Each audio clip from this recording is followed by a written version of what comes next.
I'm not ready. I don't know exactly what I'm going to say. And It's my officer.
there further quickly. Please. Thank you.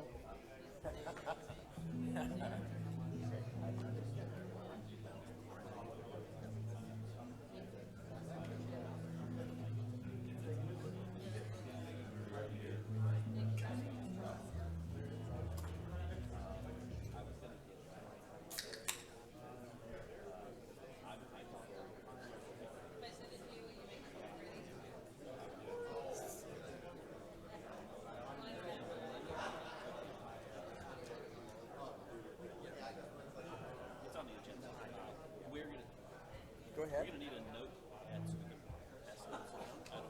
I mean, like the small hotel notepads. So you find one in that one, find one like.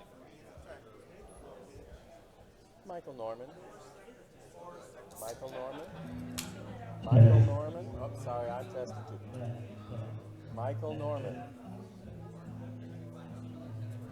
Michael Norman. I got you, Eric. So you're not being heard. I know. Michael Norman.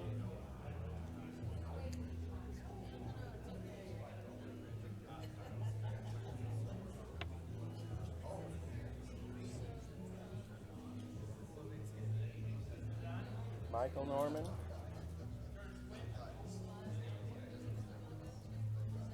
Michael Norman.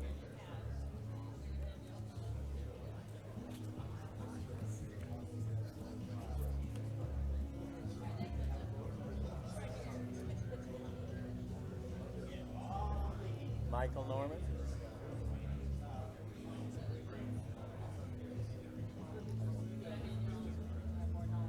Michael Norman. Michael Norman. Michael Norman. May I have 5 small notepads up at the front tables at each place? Thank you.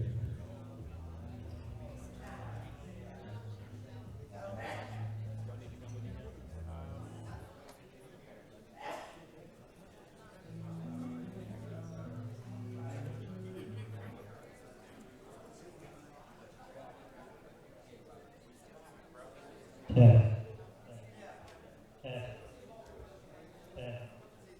right.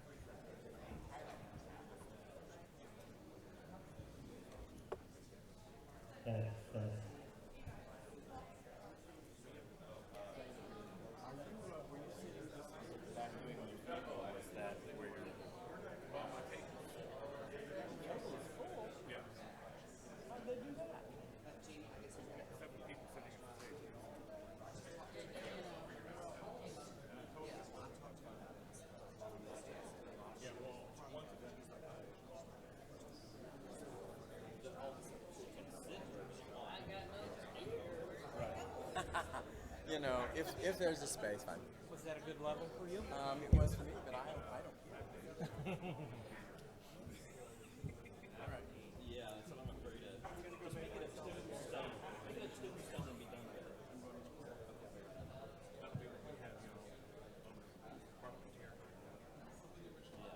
Yeah.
Is there any Fireball left in the house? I could sure use one. You know what I find interesting? People don't know when their associations were set.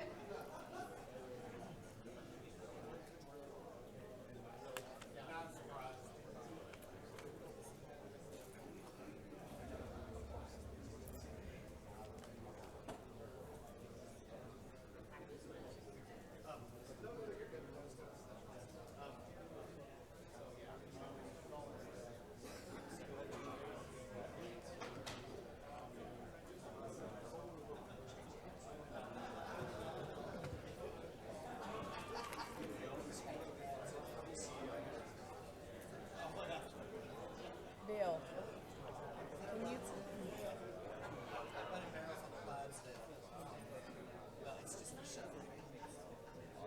Johnny, can you please do me a favor? They added a flag. Can you find out who the exact 4 flag bearers are carrying what flag?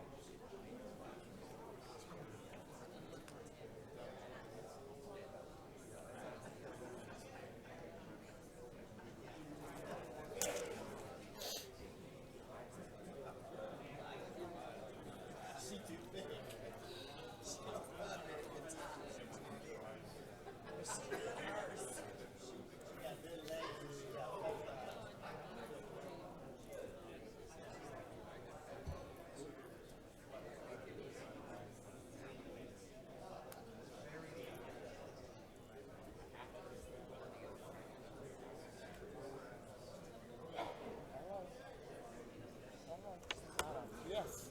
It's not on. It can stay off for all I care. Hey. Huh?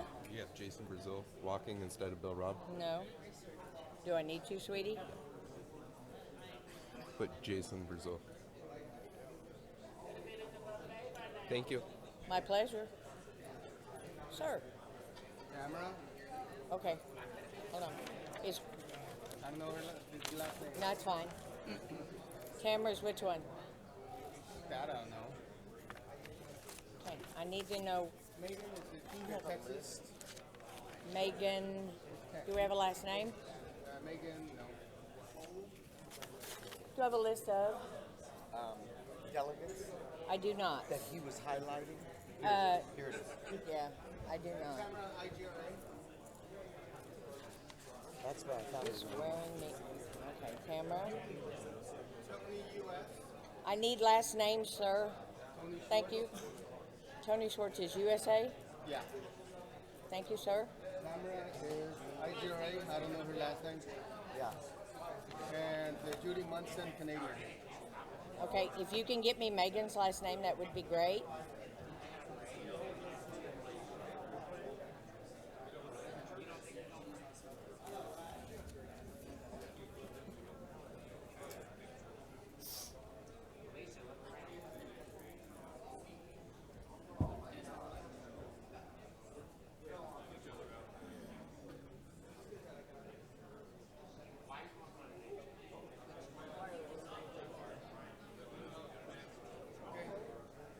Megan Follin, F-O-L-L-I-N. Follin, F-O-L-L-I-N. thank you. Tony, just to make sure. Tony Schwartz. Gotcha, thank you. Give me- oh, hello.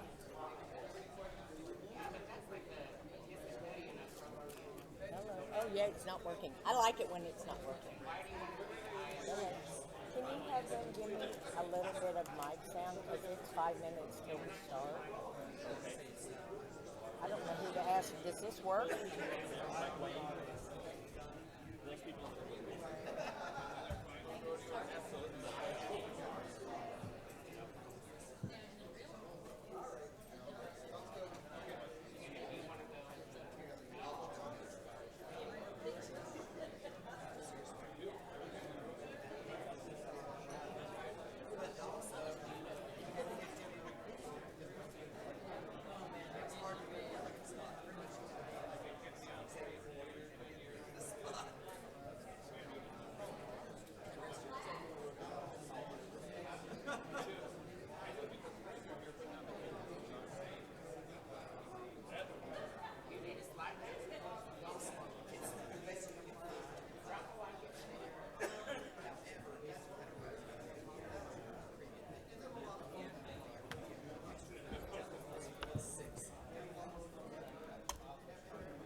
I just heard that.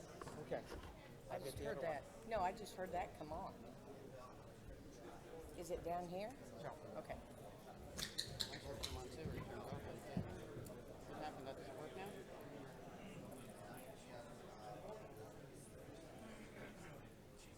Okay, we're good. Check. 2 minutes. Yep.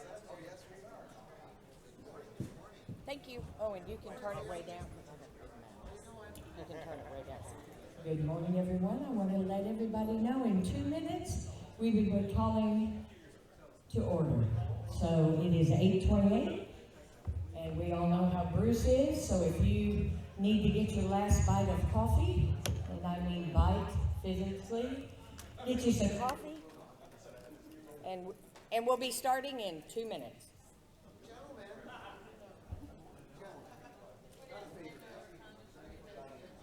All right.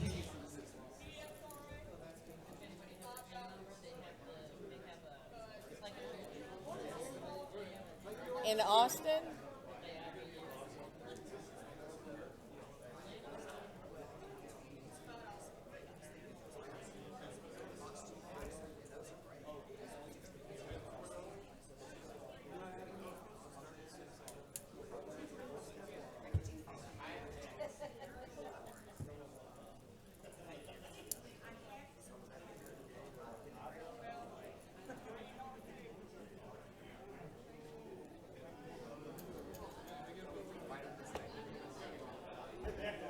Well, good morning, ladies and gentlemen. How's everybody here in Austin, Texas? It is 8:29, and by the time he walks in the room, it will be precisely 8:30, at which time I am calling to order the 32nd Annual IGRA Convention. At this time, if I could have the pleasure of having Mr. Tommy Channel and Benjamin Avant join me on stage. They are your administrative assistant and parliamentarian for the weekend. Welcome them, please.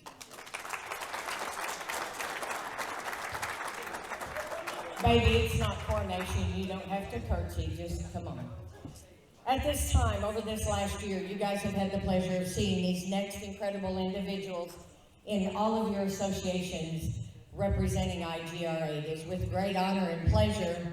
And even though it's not in my itinerary, I would like each of you to stand and welcome your 2016 IGRA royalty team. They are Miss IGA first runner-up, Cammie Bowles. Mr. IGRA first runner-up, Terry Covington. Mr. IGRA, Matt Country. Ms. IGRA, Mary Honeycutt. And you will see her this evening stepping down. Your Miss IGRA, Madison Devereaux. These people helped raise in excess of $25,000 for your charities this year.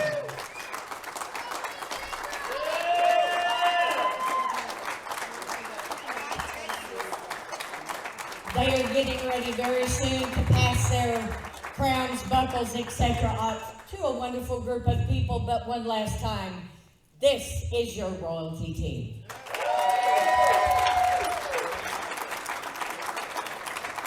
Okay, guys, you can be seated because now we've got to get down to some business. Since 1983, we have had the wonderful pleasure of adding numerous associations to our IGRA family. In ascending order, it is with great pleasure that I present 2015 from Pennsylvania, the Keystone Gay Rodeo Association with trustee Jim Galucci. 2012 from the great state of Alabama, Cotton States Gay Rodeo Association, represented by Jason Brazil. In 2009 from Arizona, we welcomed the Sonoran Gay Rodeo Association. You know this guy, Chuck Browning. 2007 from California, Sacramento's Capital Crossroads Gay Rodeo Association, Mark Scammell.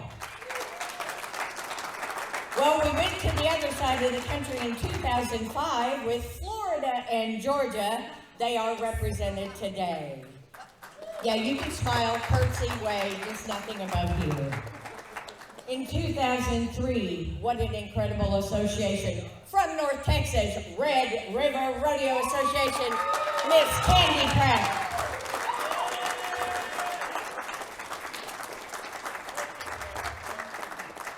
In 1994, from the great state of Michigan, Michigan International Gay Rodeo Association, David Howard. In 1993, IGRA, Illinois Gay Rodeo Association, you know Miss Amy Griffin. In Nevada, 1992, this gentleman is your Division I chair and trustee. We all know him as Pork Chop, but today he's Greg Puglisi. Guy Puglisi, I'm sorry. Pork Chop. 1991, New York, DC, Virginia, and Maryland formed the Atlantic States Rodeo Association with Tom Lott. Nice to see you, sir. In 1991, we also, from the state of Arkansas, Diamond State Rodeo Association. Now we're going to go back up north, and thank you, Lisa Smith, for being with us. Come on. All right, come on. Well, you were dancing. I thought maybe we were back last night. I wasn't real sure. In 1990, from Minnesota, he is your Division IV chair from North Star Gay Rodeo Association, Mr. Gene Frakes. 1986, from New Mexico. How honored we are from the New Mexico Gay Rodeo Association to not only have Brian Helander here as trustee, but president of IGRA from 2005 to 2010.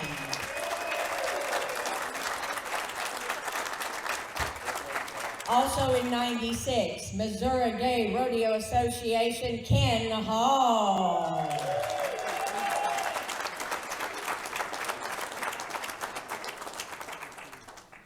And back where it all began, 1980, 3, 4, and 5. What an amazing 3 years. We had the 4 founding associations. But in 1985, they welcomed and sat their very first association. The very first association sat at a convention from the great state of Oklahoma, the Oklahoma Gay Rodeo Association, Miss Liz McDonald as trustee.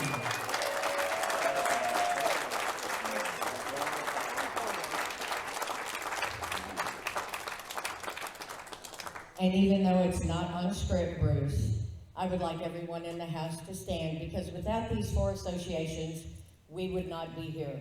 Ladies and gentlemen, the founding first 4, let's give it up. From Arizona, 1984, Arizona Gay Rodeo Association, Mr. John King.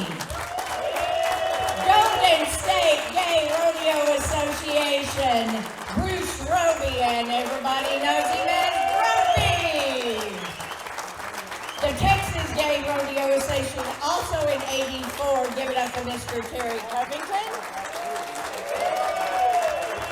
And the very first one from 1983, Colorado Gay Rodeo, Roger Jack. This is you all. Give yourselves a hand.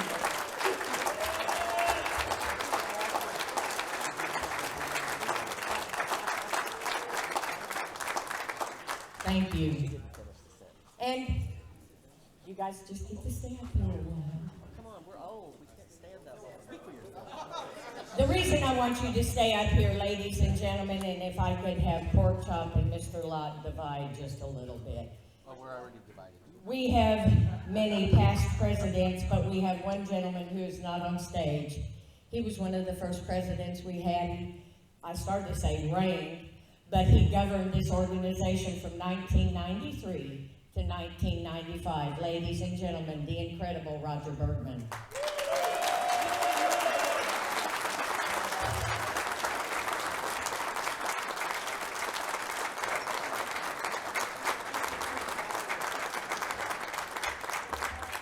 As he has passed the hat off many years, not only to Brian, to Bob, to Doug, and many others, we now have our current reigning officers for this convention. Ladies and gentlemen, your treasurer from Colorado, Mr. Dave Hill. Your secretary, also from Colorado, Ron Presley. I know you're not. That's what it said. You're from Arizona. Did you move on me? I just read the script. I didn't write it, honey. This gentleman did so much with our royalty team, but he also did a lot with each of your associations, not because he had to, but because he wanted to. He is your vice president from the great state of Texas, Mr. Jason Bernard. And last but not least, you all know this guy. We have pronounced his last name more ways than he would ever care for it to be pronounced. He is your current reigning president from the great state of Colorado. Give it up for Bruce Grove. What do y'all think?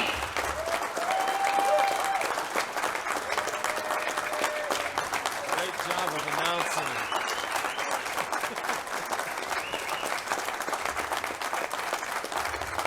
Y'all clap a lot now because you're getting ready to do some business. If everyone will take your places with your associations.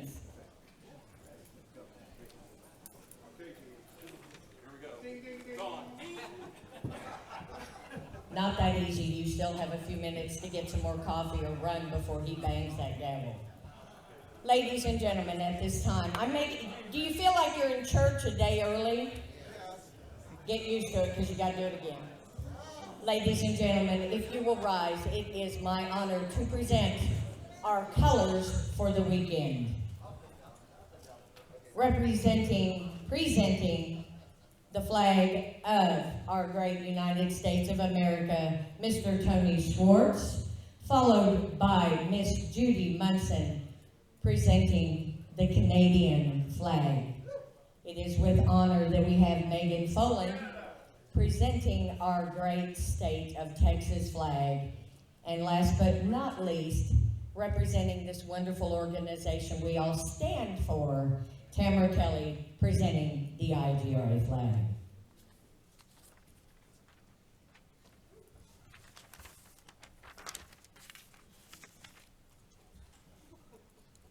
Ladies and gentlemen, if all covers will be removed, if you will stand as the Canadian anthem is sung by Mr. Wager.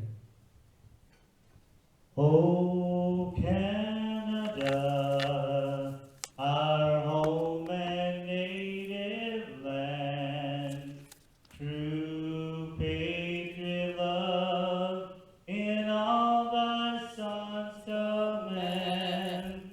With glowing hearts we see thee rise, the true North, strong and free. From far and wide, O Canada, we stand on guard for thee. God keep our land glorious and free. O Canada, we stand on guard for thee. O Canada, we stand on guard for thee.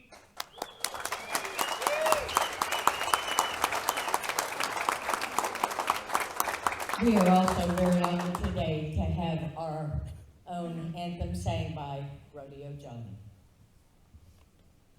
Oh, say, can you see by the dawn's early light what so proudly we hailed at the twilight's last gleaming, whose broad stripes and bright sword through the perilous fight. O'er the ramparts we won, were so gallantly streaming, and the rockets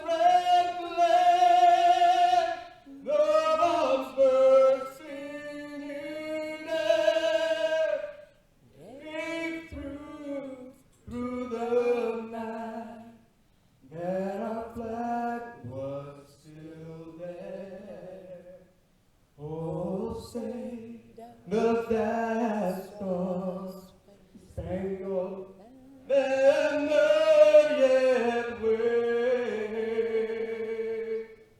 for the land of the free and the home of the brave.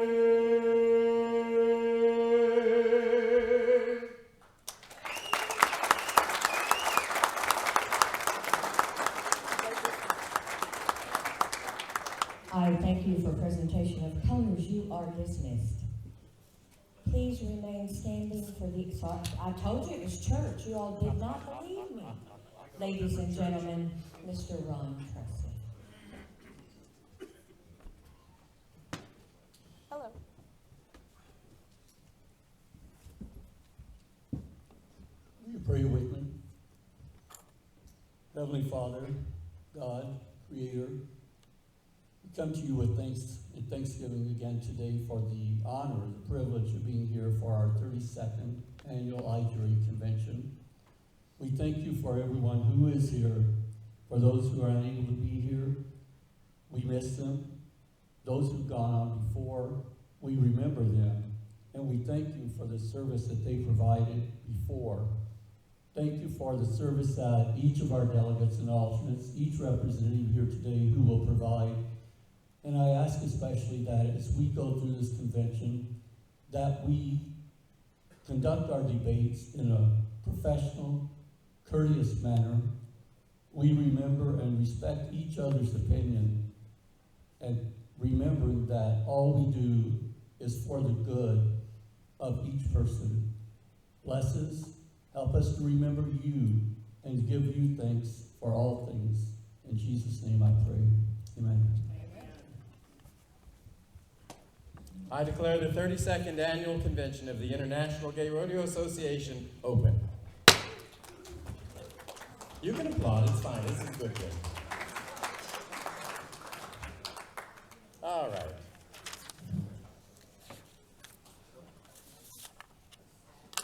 I welcome all of you to this convention and appreciate your time and attention to the business at hand. Thank you for taking the time to engage in the management and the planning of that is your association.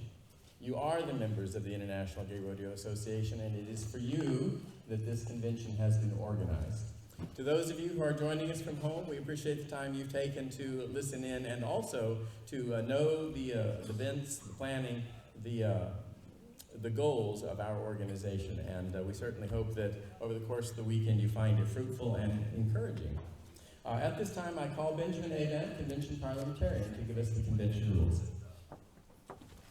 You do not have to collect all of it, guys. Let's get it off the table if you could, please. Do we have mics down here, or must we? Yes, Benjamin, you must. We don't have mics here? We have. So that's going to be interesting. Thank you, Brendan. Okay. Can I have a portable mic to Benjamin that has place, please? Well, I don't want to take mine off of here now. Don't give me a fuss. You go, Miss IGRA. Right. No, it's okay for today. Thank you. Okay. I'm afraid not that fair. Throughout the day, you might need one over there. But these rules here on the page that we're about to read are on the drive that Frank has set up under _parliamentarian, so you can find this information there as well with a bit of additional information. That said, the convention floor rules shall be as follows. Discussion on any motion or business shall be limited to 10 minutes. A majority vote will be required for each 10-minute extension of the discussion. The question cannot be called within the first 10 minutes of discussion or debate on any subject. Anytime a representative calls for a caucus, it will take preference over a vote. The maximum time allowed for a caucus will be 10 minutes. All motions and/or committee recommendations must be submitted in writing to the secretary. Only delegates and/or committee chairs may address the convention floor.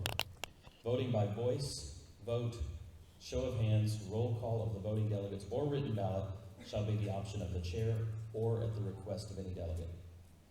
Each speaker may only speak once unless everyone desiring to speak has spoken.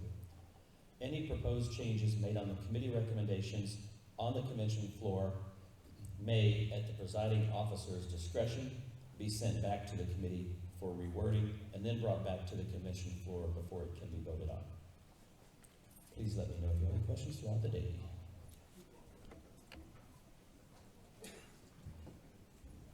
Thank you, Mr. Parliamentarian. At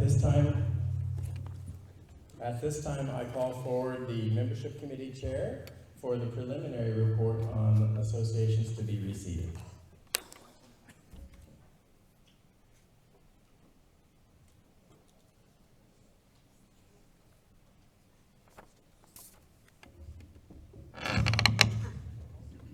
Listen to my microphone.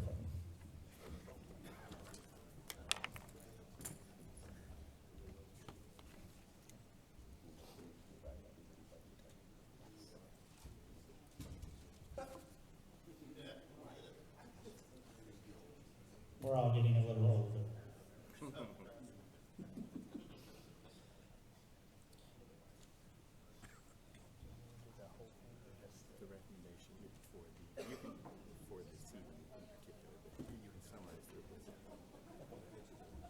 So basically, we received all of the information from Ron for all of the associations. We are recommending that all associations be seated. All members be reseated. It is the recommendation of the membership committee that the 19 current member associations of IGRA be reseated. Is there any discussion on the recommendation? All in favor of reseating of the current member associations, say aye. Aye. Those opposed, say nay.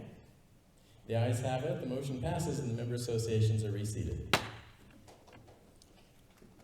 You can applaud, it's good. You can always applaud. If you'll take a seat. Ron, if you'll come forward, Mr. Secretary, for the initial roll call and credentials committee report.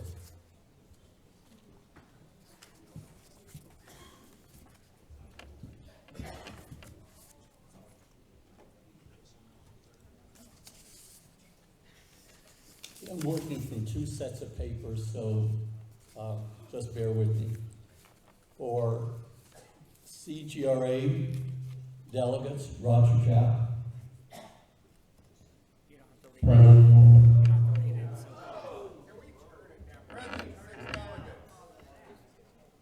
John Beck. Here. Tommy Channel. Here. Jeremy Snyder. Here. Jack Morgan. Here. Robert Thurtell.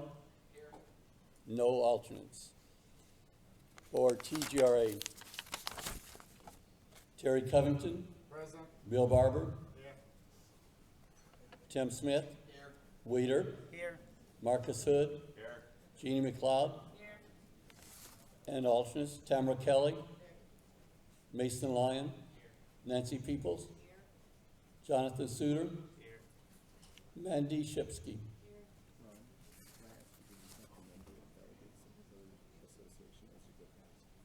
Oh, okay. Going back, CGRA has 6 delegates, no alternates.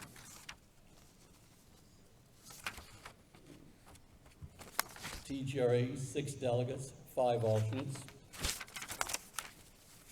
GSGRA, Bruce Roby, Buck Beal, Steve Guidry, David Lawson, Bubba C, Steve Wooler. 6 delegates, no alternates. AGRA, Dan Iverson, John King, Jay Lovejoy, Jamie Walker, Mark Christensen, Michael Brandt. 6 delegates, no alternates. OGRA, Liz McDonald, 1 delegate, no alternates. MGRA, Ken Hall, Kim Page, Karee Ragsdale, 3 delegates, no alternates. New Mexico, NMGRA, Ryan Helander. Cameron Bowles. Jake Piley. Rich Taylor. Will Lamb. Kelly Peebles. And David Pryor, alternate. No. 6 delegates, no alternates. NSGRA, Gene Frakes. Brad Fletcher. Tony Schwartz. He's here somewhere. But if he's not on the floor, he has to be on the floor. Johnny Cias. Here. Colin Smith. Frank Mason. Currently, 5 delegates, no alternates. DSRA, Lisa Smith. Sandy Bidwell. Nikki Rogers. Richard Rogers. Diane Ross. 5 delegates, no alternates. IGRA, Tom Lott. Frank Carroll. 2 delegates, no alternates. NNGRA. Tony Schwartz just walked in from North Park. Yeah, they need to come and tell me when this happens. I can't keep going back. NNGRA, Guy Puglisi. Roger Bergman. Laura Scott. Lori King. Jeffrey Neal. And alternate Andrew Goodman. 5 delegates, 1 alternate. IGRA, Amy Griffin. 1 delegate, no alternates. IGRA, David Hallwood. Cowboy Eric. 2 delegates, no alternates.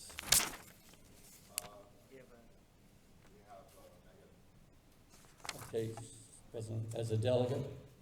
Okay. Thank you.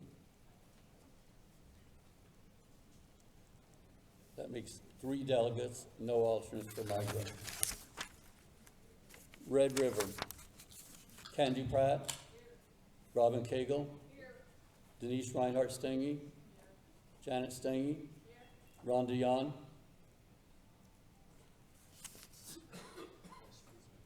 Alternates, Brett Ranger, Christopher Redden, Doreen Rue. So currently 4 delegates, 2 alternates. Okay.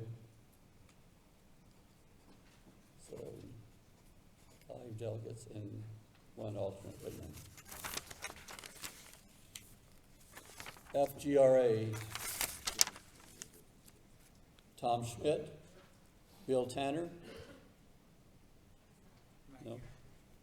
Jim Trago, Vonnie Whitaker.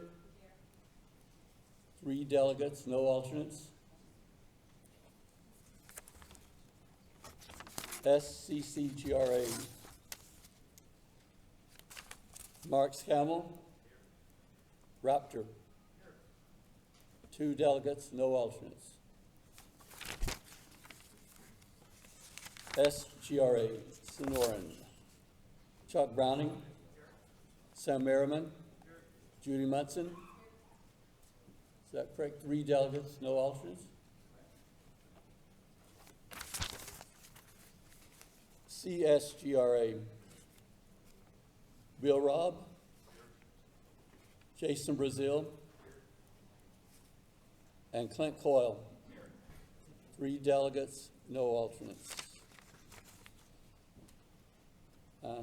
KSGRA,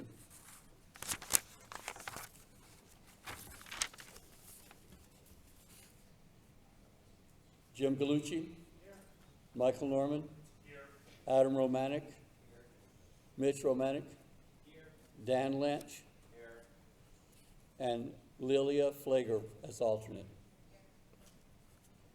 5 delegates, 1 alternate.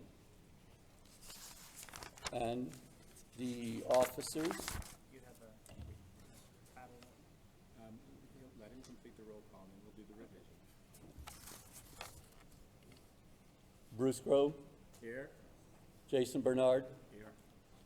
Ron Trusley here, David Hill. Here. That completes the roll call. Are there any revisions to the roll call, North Star? Thank you. Thank you, Mr. Secretary. May I call again for the membership chair? Do you have any recommendations regarding name or acronym? Yes, OGRA being changed to GPRA, And name? Great Plains Rodeo Association. Thank you. You have the recommendation of the committee to recognize the change of name for the Oklahoma Gay Rodeo Association to the Great Plains Rodeo Association with the new acronym of GPRA. All in favor of the is there any discussion? None appearing. All in favor of the recommendation say aye. Aye. Those opposed say nay. The ayes have it, the recommendation passes. We now recognize the Great Plains Rodeo Association.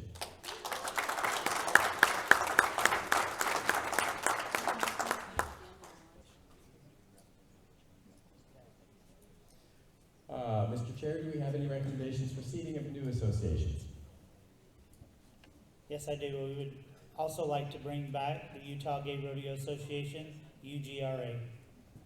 And have they met the requirements for membership? They have. It is the recommendation that we recognize the Utah Gay Rodeo Association as a member association of the International Gay Rodeo Association. Is there any discussion? All in favor of the recommendation say aye. Aye. Those opposed say nay. The recommendation passes. The Utah Gay Rodeo Association will be recognized. The convention chair calls the Utah Gay Rodeo Association into the convention hall.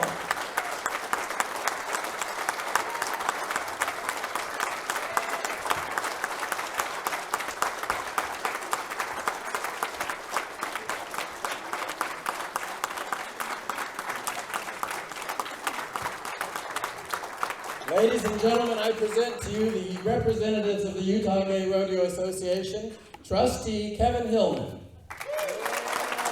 Utah, you may be seated.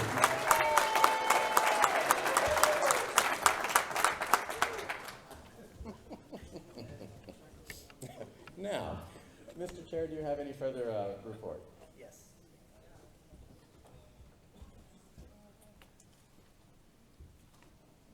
Membership meeting started at 8:30 on November 18, 2016, with 9 associations present. You'll see the attached sign-in, Mr. Trusley. We briefly discussed membership and reaching out to folks who have contacted IGRA about becoming a recognized association with IGRA. One of those we just seated, and that was Utah. That's great to have them back, I think, after 10 years. You can clap if you want to. We discussed, there's been a lot of contact and people contacting IGRA from Mexico. There's a little bit of a language barrier. We're working on that. We have someone to translate and talk with them.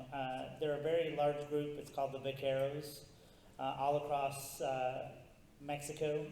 And we're still working on how that IGRA, along with some of the associations on the border states, Texas, California, Arizona, those associations, New Mexico, that can possibly work with them. We also have Marcus Terrazzo, Marco Polo, as we all know him, that has even volunteered to speak and represent IGRA with the language barrier. We're still working on that. We'll see where that ends up. At this time, we're working to see how that we can possibly bridge that gap. The committee went over all the associations and their renewal memberships. All pertinent information accompanied each renewal, went over information provided by Ron Trusley, the IGRA secretary. It was brought to the attention of the committee how some associations' membership lists are kept and recorded. A lot of times there is more information than needed. And so we need to streamline this process to make it easier on everyone involved. Some were handwritten, some, I don't know what program you're using to send them, but I believe that Ron would like it all in one format. Is that correct? And that is? I think we're going to cover it later in our report. He's going to cover it in his report later. Good, because I don't know it.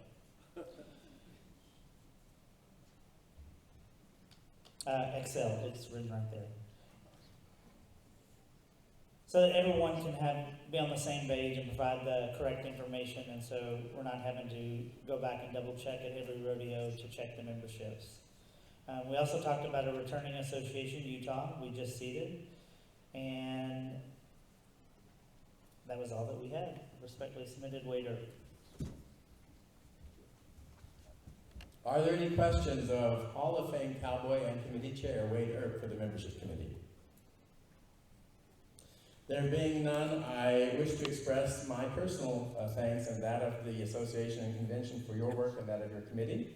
I have already let all of our trustees and chairs know that you'll each receive a gift of a Frosty for the full period of next year as a small token of my appreciation. There you go. This is a reflection of my appreciation of what you do and a reminder that we work for charity.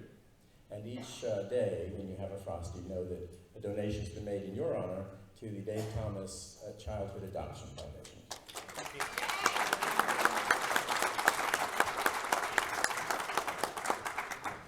Mr. Secretary and Hall of Fame member, Mr. Ron Trusley, if you will revise the roll call.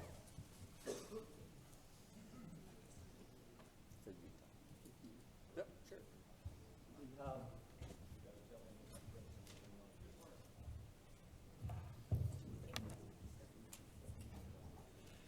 We have one delegate from Utah, Kevin Hillman, which brings us to 82 delegates at this time. Thank you, Mr. Secretary. Go ahead. Majority, 42, 2/3. 55. All right, that was 55, the microphone cut out. All right, thank you, Ron. We, by longstanding practice and by our rules, will now refer all business of the convention to the appropriate committee, including new business and any proposals. A few items of housekeeping attention. We will have scheduled breaks, and they'll be roughly about 10 o'clock and roughly about 2:30 or 3 this afternoon, depending on the progress of our convention. The breaks are not as you have been accustomed to them in past years. The coffee and beverages are already out there, generally speaking, throughout the day, and you may help yourselves to them at will. However, we will have the common break so everyone can chit-chat, get their smoke, and use the facilities. For our lunch break, we will do that as promptly as we possibly can at noon. Those of you who are going to join for the lunch will need to have one of your little luncheon tickets on the back of your badge. If you do not have that now, you are now on notice that during the first break, you might want to make a little trip to get it. As far as recognition on the floor, you may recognize, if you're new here at the convention, that there are little paddles on the table. If I can get GSGRA to raise their paddle, that is how you signal to the chair that someone at your table wishes to be recognized. I will make a note of it and call you in order at the appropriate time. When you do that, to address the convention, please rise.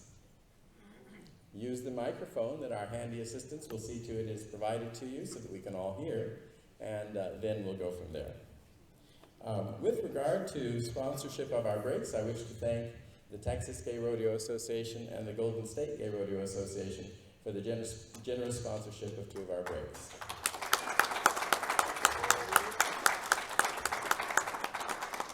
And I note that there are still breaks available for sponsorship. With regard to those breaks, as I mentioned, there is beverage service available in the hallways. Because you've had the opportunity for a robust breakfast before we got started this morning, you will not find nibbles out there. However, you found in your registration bags that there are little snacks. Those are your nibbles for today and tomorrow. I do apologize. My friends at Red River sponsored a break, and it was not yet my friends at Golden State Gay Rodeo Association. And Red River, I apologize. and I thank you.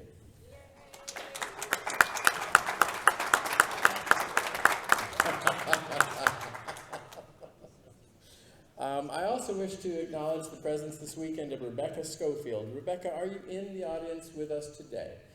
Rebecca, if you'll stand, and if everyone will just kind of turn and see Rebecca smiling and waving at the back.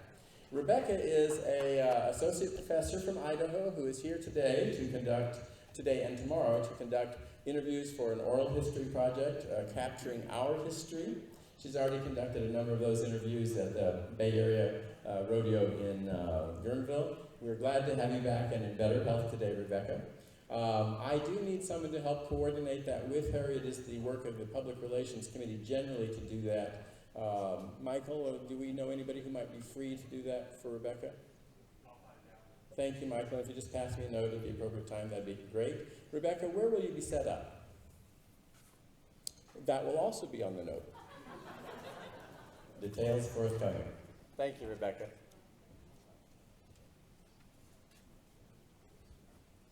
At this time, our agenda calls for the approval of the minutes from the previous convention of St. Petersburg, Florida. Mr. Secretary, are those minutes available? They are not. They are not available, so we do not have those to consider at this time. I apologize for that fact. I would ask, based on some recommendations from members of our executive board and board of directors, if the convention would permit, we can defer it to later in the convention if they are made available, but if they are not, the raw materials are, and we can ask that the board take responsibility for the supervision of that to be done prior to the first regularly scheduled board meeting within the rodeo year, but it is the convention's decision to make.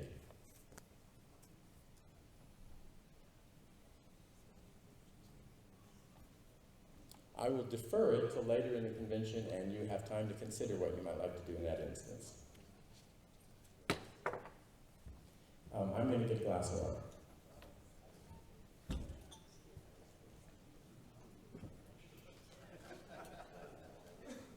He doesn't have a microphone, so he didn't get to hear what he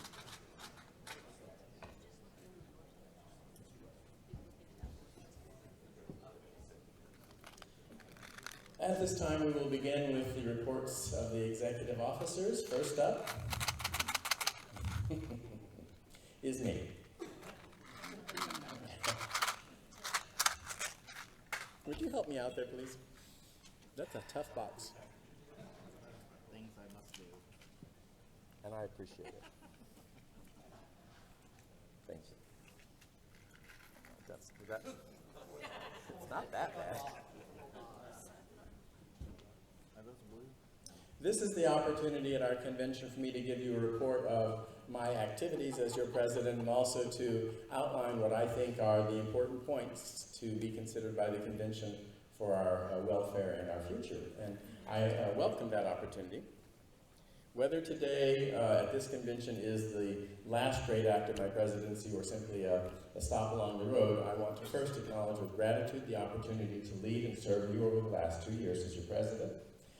It has been a rewarding experience for me, and I appreciate the zeal, the enthusiasm, the partnership of the membership, and the warm welcome and the great assistance that I have gotten from all of you.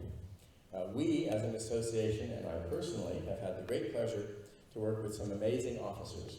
2 vice presidents, James Jenkins and Jason Bernard, who are experts in their field and who are great assets and supports to me as your president. I've also had the opportunity to be supported by 2 fine secretaries from the former association, the Alberta Rockies Gay Rodeo Association, Pierre Cadieux, and currently the once and future secretary, Ron Trustin. Congratulations on you 2, and Connie, I'm so sorry.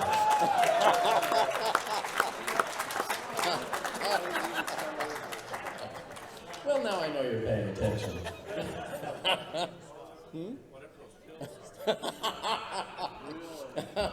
And I also wish to recognize and thank our longtime 20-year treasurer of the International Gay Rodeo Association, David White.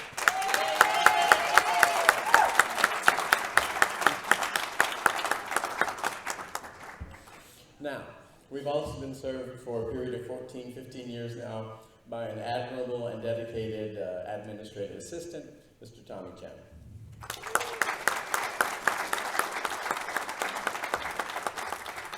I also wish to acknowledge and thank the individual trustees and representatives of their associations during the course of the last 2 years, especially those who have taken positions on the Executive Board of Directors for a period of time to serve in that extra capacity. It's a little bit more work than you might imagine. In particular, I count as a great collaborator and friend and colleague, Mr. Guy Puglisi, our trustee chair.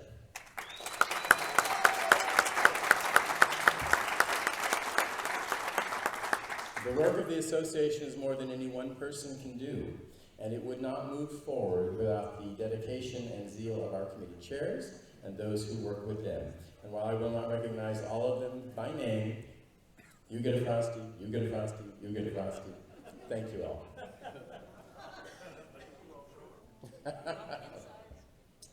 Now, as the president, it is my duty to preside at meetings. I've done so over 2 conventions, over 2 executive board retreats, 10 board of directors meetings, 27 executive board of directors meetings. I've attended and participated in 12 board of trustees meetings and numerous pre-rodeo and rodeo review board meetings during the time of my presidency. I've also chaired 5 membership standing committees as mandated in our bylaws and participated in a vast number of other committee meetings. In supporting your associations in the field, this is a responsibility I take very seriously and quite personally. IGRA's responsibility is to support associations who support their communities. And much of my motivation and thinking is how do we carry out our job to, in partnership with you, advance our goals and serve one another. Serving associations that serve their communities. Almost anything that I do or consider or propose or think about has to do about how we help you do what you're supposed to do. This is a partnership, a contract. You have a claim on us, and we have the ability to remind you of your obligation to serve your communities. In my efforts to do so, I made some personal goals. The first was to see to it that I attended at least once each of the association's rodeos during my tenure. I have personally attended 19 of 21 rodeos over the last 2 years.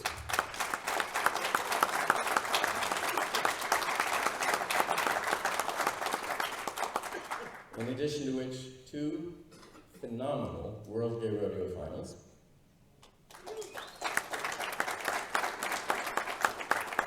and I recognize that our responsibility as the International Association extends beyond those rodeo-producing associations. A third of our associations, for whatever reason, choose or are not at this time producing rodeos, and our obligation remains to them to support them as well. I've done so by participating in 7 association building visits at non-rodeo producing associations. I've worked with 2 IGRA universities. I've also attended Travel Expo on our behalf, made 2 site visits of facilities, and in the course of 2 years, I have been present in every member association except the Michigan International Gay Rodeo Association and the Red River Rodeo Association. One of the key tasks of any executive authority is fiscal responsibility and management of the affairs of the organization. It is not solely my responsibility, but it certainly is one that rests heavily on me as well as certain other executive officers, your board of directors generally, and your executive board of directors in particular. So in that regard, I've kept close communication in budget preparation, oversight and monitoring with our committees. I've also worked carefully with our executive board of directors in their responsibility to maintain the budgets. In this respect, the results are that we've had 2 successful World Gay Rodeo finals. You may recall that in 2015 we had an operating surplus of over $10,000, which has allowed us to do other things in support of your associations. And I believe you will find later today, or later this weekend, that you will be well pleased with the results of the 2016 World Gay Rodeo Finals. Without revealing too much of their report, I will say that based on these 2 years of operations, during the course of time that IGRA has produced rodeos in its name, our operations are in the black.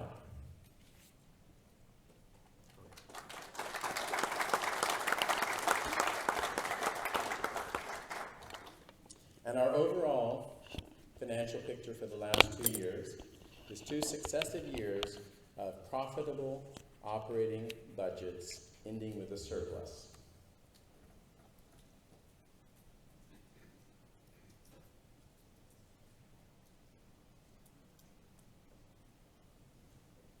As we make the transition into a recognized 501c3 charitable organization, I have reminded the board of upcoming changes in our task and our role and our responsibility in that regard. And I've tried to personally model as well as challenge them to prepare themselves for that slight difference in our leadership.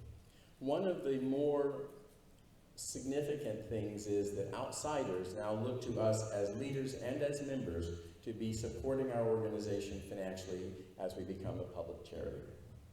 I'm trying to model that and to be mindful of that. I've made the personal commitment in each year to give or raise $1,000 or more in charitable contributions to this association. And Mr. Treasurer, I believe I have met that obligation. I have also provided in-kind contributions to IGRA by supporting half of the travel this year of the IGRA Rodeo Auditor, and gifts of in-kind material to this association and to each and every one of your member associations when I have been in your association, either cash or in-kind contributions. I don't say this for recognition or per se, but as an example and a model. It is not important how much that our leaders or our members give. What is most important is that each of us make a commitment and a financial contribution to our organization so that it can be documented and we can report that to outside entities who will ask us, how are we supporting our organization? Again, it is not important the amount. It's important that as many of us as we can find a way in our lives to incorporate that in such a way that we can document and report that to those who are outside looking in on us.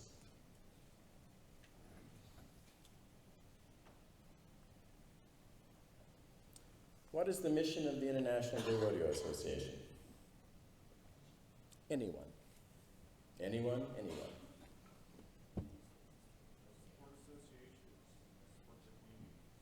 Mr. Peebles, you get a Frosty. Would you take that to him, please?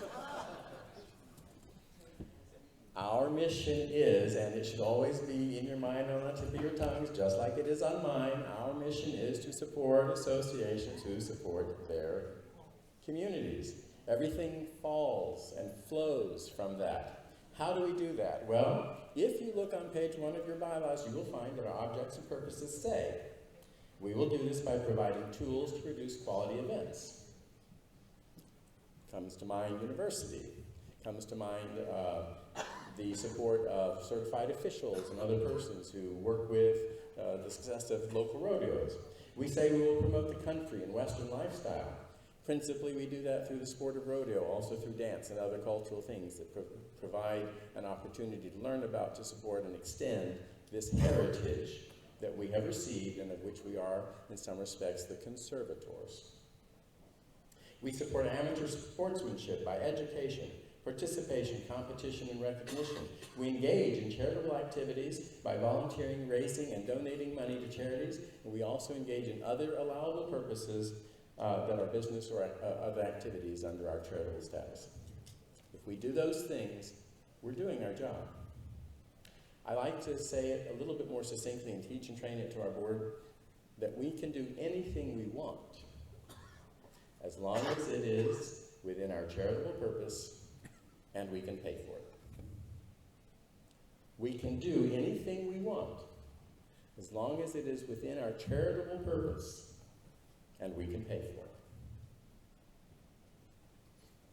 When I think about things like that, and I think about our mission and our goal to support associations through those objectives that we just spoke about, Ideas come to my mind like those that we implemented last year to provide support for regional rodeos and the matching funds, to provide support for World Gay Rodeo Finals, added prize money for contestants through matching funds, to promote and support opportunities for rodeo schools in associations or divisions through a grant of $500 each, to take what is currently the weakest part of our rodeo program and find a way to foster and energize and engage new people in combination with supporting it through training, supporting it through incentivization, through the progressive prize pool. Now, is this the sum total of what we can or need or want to do?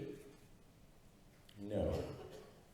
But if you recall when I spoke to you for the first time as a candidate for this office, I said to you, what we need is a little focus and determination. We have a lot of needs out there, and we may even be able to agree on what a few of them are. We won't always agree, but as long as we can choose a few to focus on and react with determination, have a road plan ahead of us, and have an idea of where we want to go, it's less important which ones we choose, so much as that we choose some and act upon that with focus and determination.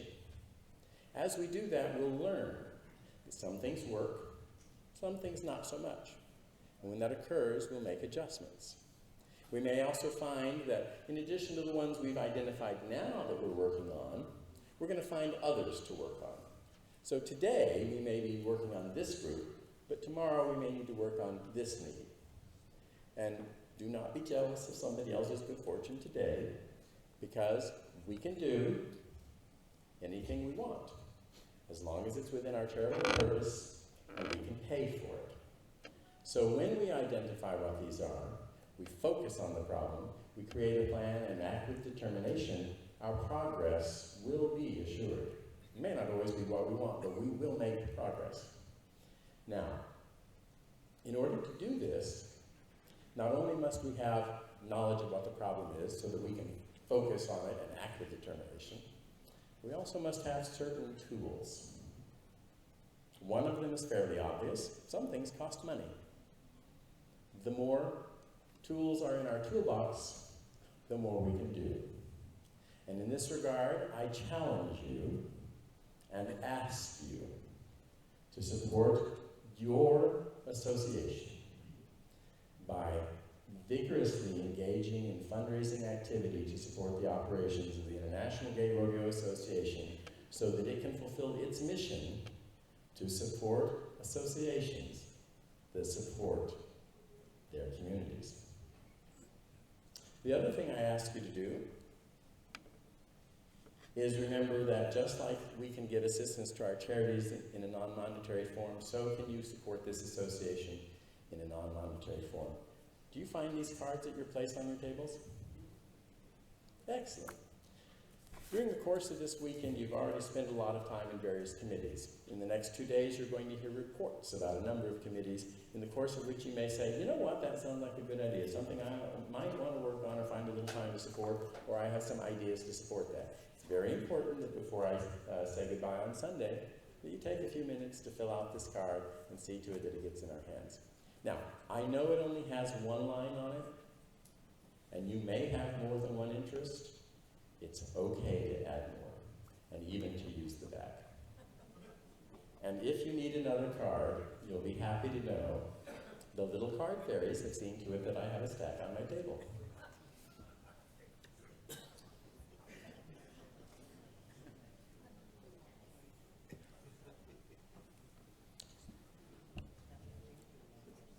I lay another challenge before you. How many of you were at the World Gay Rodeo Finals last year or this year? Yeah! Thank you, Wade. You're welcome. If you didn't already have a Frosty, you'd get one. How many of you thought that it was an amazing experience? One deserving of our organization, reflective of the effort and the accomplishments of our competitors in particular, but all of our organization. One that brings pride to you for our history and our accomplishments and our success and our progress over the last 30 or 40 years. Anybody with me there? Yes. Is there anybody here who felt this is the place to be, this is the way it should be? Is there anybody who felt a small twinge of regret in learning that we're not going to be there next year and wondering why we can't have that? Well, two things. A twinge. First, we're going to be in Albuquerque next year, and we're going to have a great rodeo finals, and it's going to be worthwhile. We're the International Gay Rodeo Association. There is nobody I have ever seen who produces a rodeo like us. We've done it 489 times, and everywhere we go, people say to us, you guys are so passionate, so welcoming, so organized. This is the best rodeo we've ever had. I hear it every time. It doesn't matter whether we're in a palace or a pavilion or a parking lot, we're always going to have a wonderful and a worthy rodeo. Do you believe me?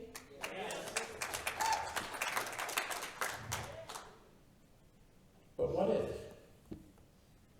what if we could find a home in Las Vegas? Would you want to do that?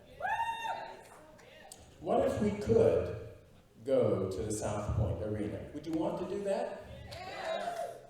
How much do you want it? That's my question to you. Because we know we can pay for it. We know it's within our charitable purpose. But what I want to know is, do we want it? Do we want it? Because if we do, we can have it. But it requires something of us. We cannot be at that facility from September to December. They have no room at the inn for us. It's not because of anything we did or anything else, except that they're too successful and we just can't squeeze in. So here's the deal. If this is what you want, I will work with you to help see that it is accomplished. But that will mean that we have to make a hard decision within our little family. Are we willing to make certain sacrifices? One of them being, by establishing a permanent location, there will always be some for whom it's inconvenient. And we need to find a way to address that need. One of them is, we know we can't be there September, October, November, and December, but there are still at least 14 weeks of the year that are open. That means that we have to change how we do our business. Can we? Sure we can. Is it worth it to us? This president believes it is. When I first sat at that table as a brand new alternate, and this was discussed, and this was some 7 or 8 years ago, I did not have a personal opinion about it. When we were making the choice and the decision to go to Las Vegas for the first time, I did not favor that choice because I heard too much concern among our contestants about travel, and I had too much concern about the fiscal results.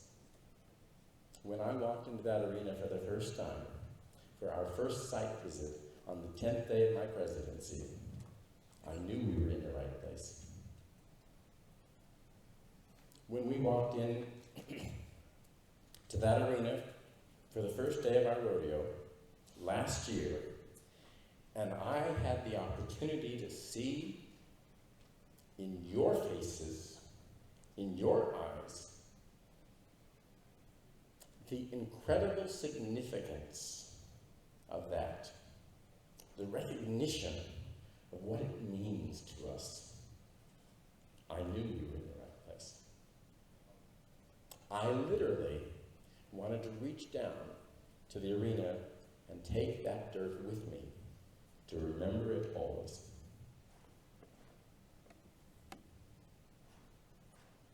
When we celebrated our 30th World Gay Rodeo Finals this year, we had the opportunity to recognize cowboys and cowgirls who had competed and participated in the first finals and were competing in the 30th. John Beck.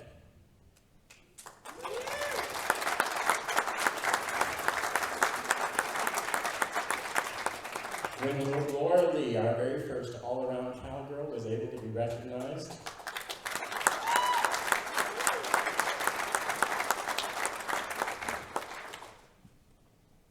Dan Iverson couldn't be there, but he was a competitor at our first finals rodeo.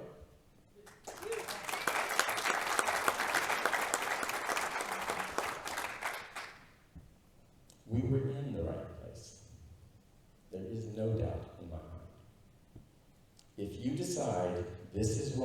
want, I will work tirelessly to see that we make it happen. Because we can do anything we want, as long as it's within our charitable purpose, and we can pay for it.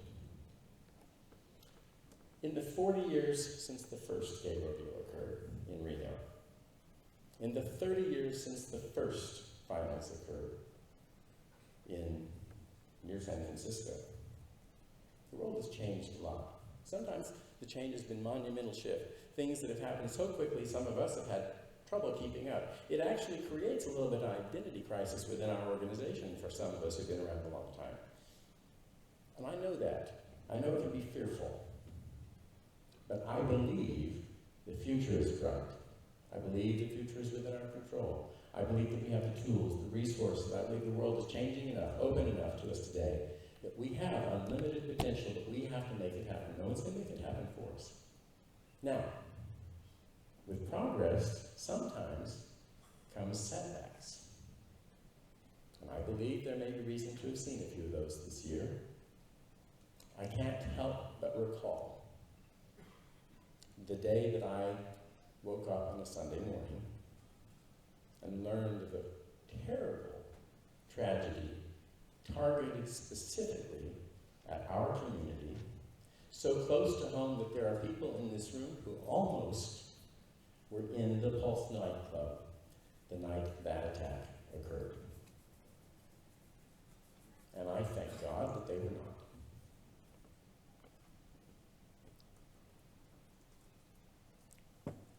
Without expressing a political stance, I'm well aware that the world today is a little bit more prickly than it was a year ago. I don't know how that will turn out, but I know that we feel it. But I also know a few other things. I know that there are plenty of people, plenty of allies, plenty of businesses, plenty of supporters who have come along this journey with us and are with us. They stand with us by safety pins they wear on their shirts and lapels. I know there are people who want to see us succeed, who want to see us survive, who want to see us safe. I also know that we, despite the doubts, the confusion, the fear we sometimes feel, I also know that even though sometimes we don't see it because we're too close, that we have something unique, special, worthy, that we offer to everyone, period. There is no other rodeo association I know where men and women can compete equally in all events.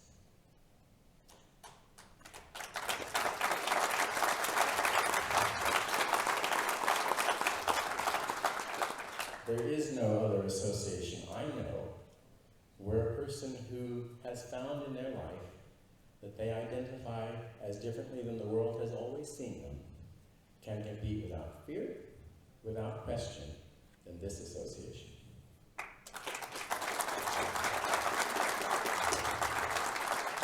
There is no association in the world where a person who has never had a background in rodeo can come in at 30 or 40 or 50 and decide to start for the first time and become an all-around cowboy or cowgirl than this association.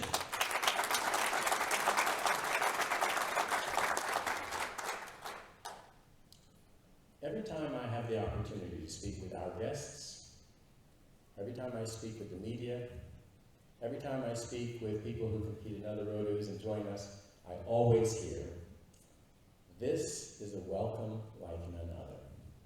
There is no other place where it doesn't matter how old you are, what background you have, whether you're from a farm, whether you're from a ranch, you can come as your own, come as you are, and find your home with us. This is our strength. This is who we are. And I am proud that I am part of us.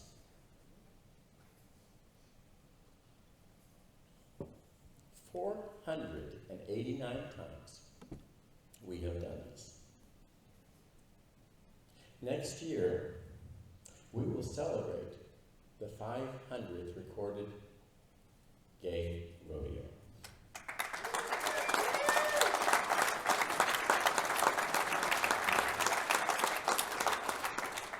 Today, that rodeo is expected to be at the Bay Area. And I look forward to joining you for that wonderful celebration of our accomplishment and our history. I'm going to save a few things, like there's anything left, for Sunday afternoon. All I ask is that we always remember that we are a family, and despite our squabbles and despite our struggles, we are here for one another, no matter who we are, how old we are, what our background is, how we identify, how we came here. We have progress to be made. When I started this job, there were many who wondered if we would be here 2 or 3 years later. I say to you, we've been here 30 years. Janine Pardee has given me a document that says, where will IGRA be in 100 years? I challenge you to think that far down the road. What will IGRA be in 100 years? I close my eyes and I see the Intergalactic Rodeo Association.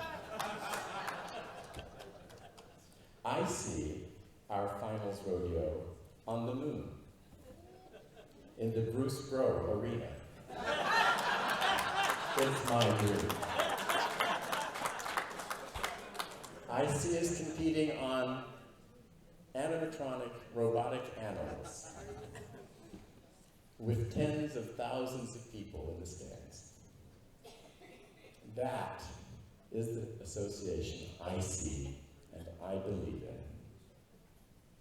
And with that, you have my report.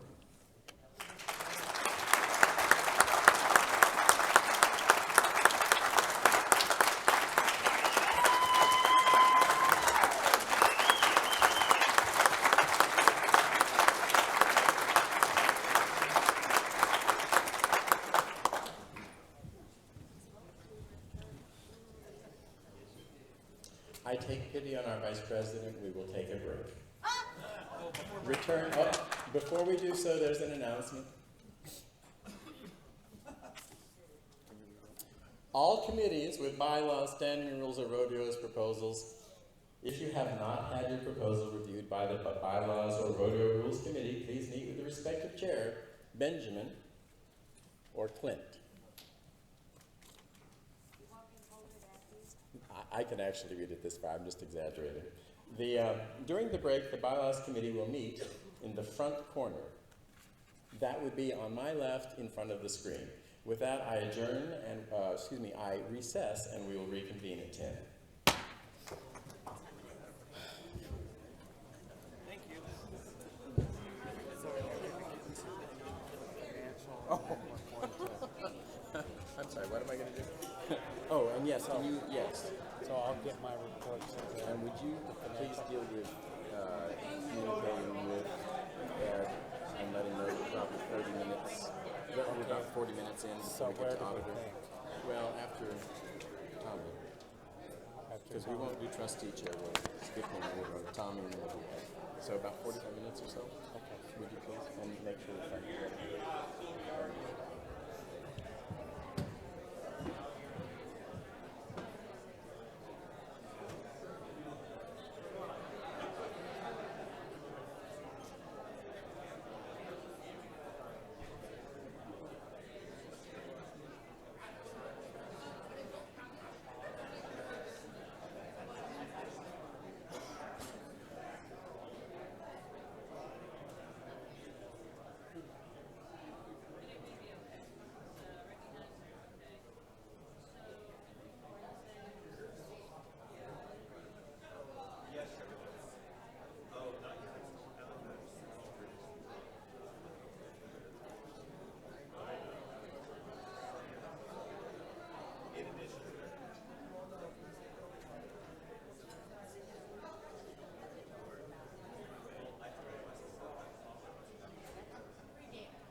surprised they didn't give him a call. I remember that one of the associations, because I knew it.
going to put my nibbles over here, but yeah, thank you, thank you.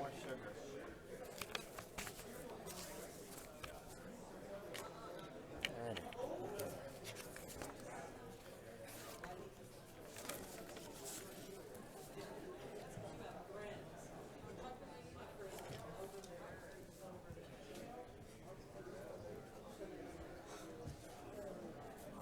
You ready? I am. You got 2 more minutes. My speech is so long, I'll just take them all the way up to lunchtime. Good. Respectfully submitted. Hi, y'all. I am present.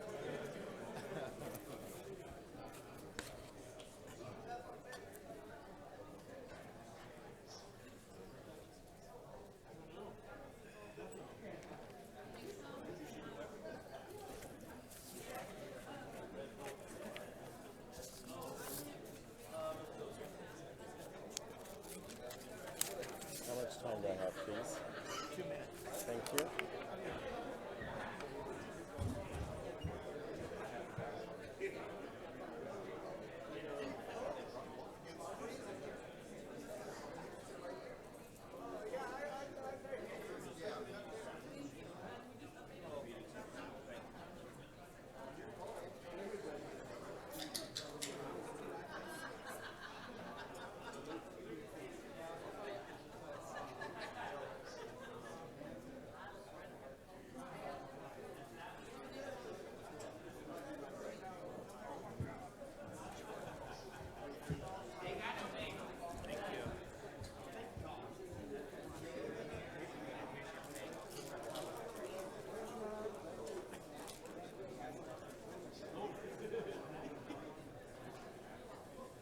Nancy, did you go to the car?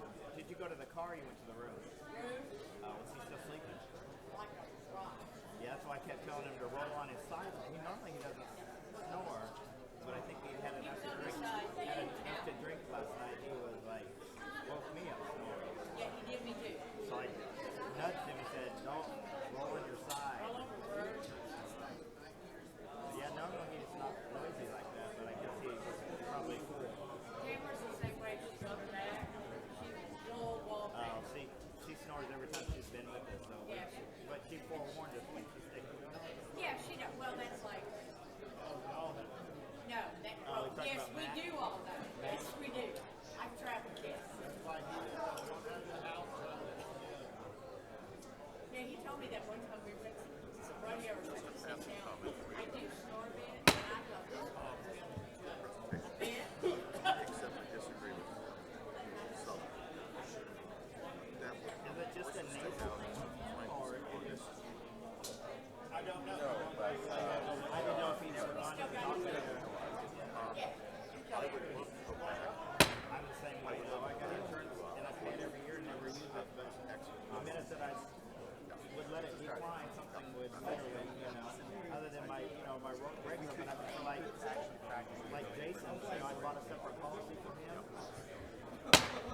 I call this, Eric, if you keep turning off my microphone, I can't start on time. I call this 32nd Annual Convention of the International Gay Radio Association back to order.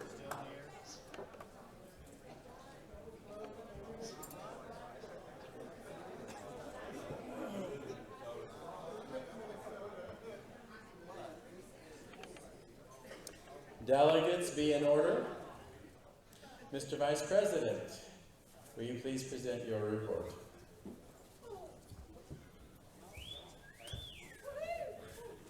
Thank you, Bruce. My speech should take us right up to lunch, so get comfortable. Just kidding. I would like to take this opportunity, first of all, to thank the 2016 IGRA royalty team, Madison, Thomas, Mary, Mac, Terry, Taylor, Cammie, Michael, and Mipsy, for all your hard work and dedication during this past year.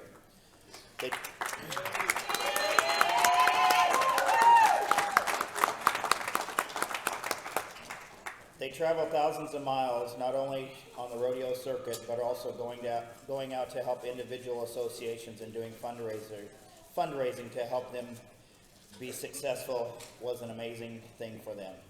They're very, very dedicated to not only helping IGRA be successful, but also to promote their charities of choice. This year's charities were Miles to Smiles, Other Options, as well as Health Services in North Texas.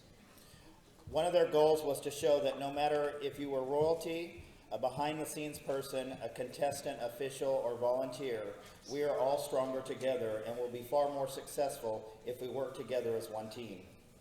They wanted to do their part in that by sponsoring buckles at various rodeos and raising money to help with finals. This team has put their heart and soul in making sure IGRA was represented everywhere they went. I would like to personally thank the executive board, the board of trustees, and all the associations out there for your hard work in supporting the IGRA royalty program. Thank you, respectfully.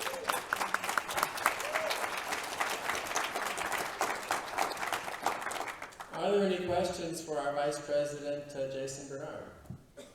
Job well done. Thank you.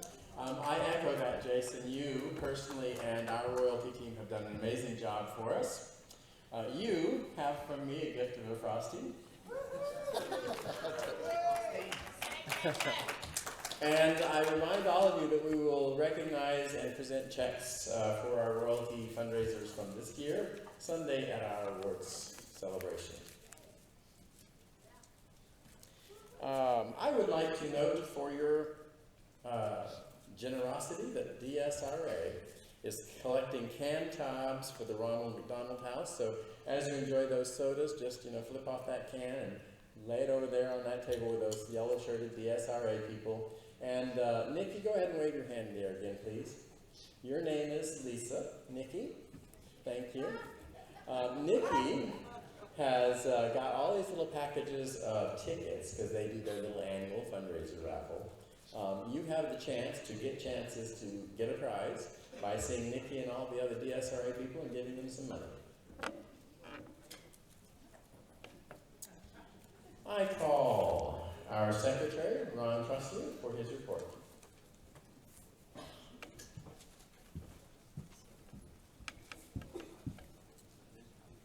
Well, I'm not sure how to start my report since I apparently moved to Colorado and my name changed, and I couldn't live in Colorado. It's too cold. It's cold enough in here, so. And plus, after December 22nd, when I'll be able to celebrate my 20th anniversary with Walt, I don't think I want to change my name right now. So, thank you, though. It's been a pleasure coming back for another year on the board and working with the executive board, the trustees. It's been another good experience. And as Bruce said, he doesn't do this for recognition. I don't expect a lot of recognition, but I think I do it, and not only I, but everybody else on the board, do it because it's a job that needs to be done. I enjoy doing it, and I want to try to do a good job at performing the duties. I was able to attend the executive board retreat in Colorado, and it wasn't cold. It rained a lot, snowed, and most of the executive board conference calls, a couple of exceptions, the board meetings, trustees meetings, and take minutes, and I think I've gotten the minutes recorded and out to everybody in a timely manner. I will continue to try to do that for the next year. I've also this year had the pleasure of chairing the Auditor Secretary Scorekeeper Committee and the Rodeo Officials Committee, and I've enjoyed that very much. It's interesting to do. The membership list I just want to mention, and like Tommy probably will talk about this a little more, but to remind you of the bylaws, the requirements, how membership lists are to be done, and when you send it in for the beginning of the year, when you send updated list to Tommy throughout the year, it's important that we get them and that they are done in the right format. You can find the format in the bylaws and the standing rules. It's simple, and Wade had mentioned, generally it works well if you do it in Excel. It's very easy to do. But the important thing to me is make sure your members are listed alphabetically by last name. It certainly is a help for us at rodeos, especially when we're trying to check memberships. So just review that. If you have any questions, we can help you with that. I think I have been available this year at any time anybody has called with questions or to provide any assistance that I could. And you've asked, and I will continue to do that. And finally, I just want to say that I assure you that minutes from this convention will be available. They will be out timely, so you will have time to review them long before convention. Thank you.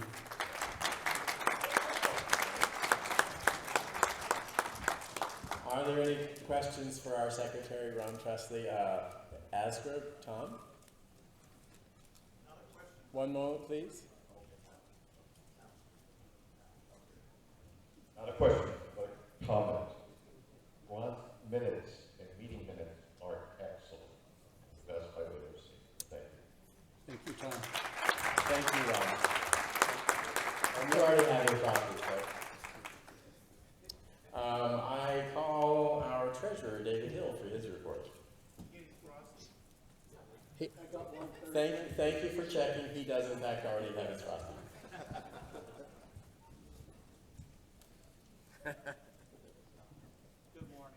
Good morning. I also have attended the board meetings and the executive committee meetings and all of those other duties that are upon me. I try and provide the financial statements in a somewhat timely manner. They are due within 10 days at the end of the month, but if we have a couple of rodeos in there, it may be a few days late. But we provide that information to the officers and to you so that you can run this association as a business and have the latest and the greatest financial information available to you. My report is basically the financial statements for October. Patrick? Okay. They will be under the treasurer's report on your drop-down menu. You can look them over, and if you have any questions, catch me on a break. Thank you. I have a frosty already. Are there any questions for our Hall of Fame treasurer, David Hill, who I like to call the treasurer, the man who does the job of 10 Grinches plus 2. Thank you, David, for your service. Thank you.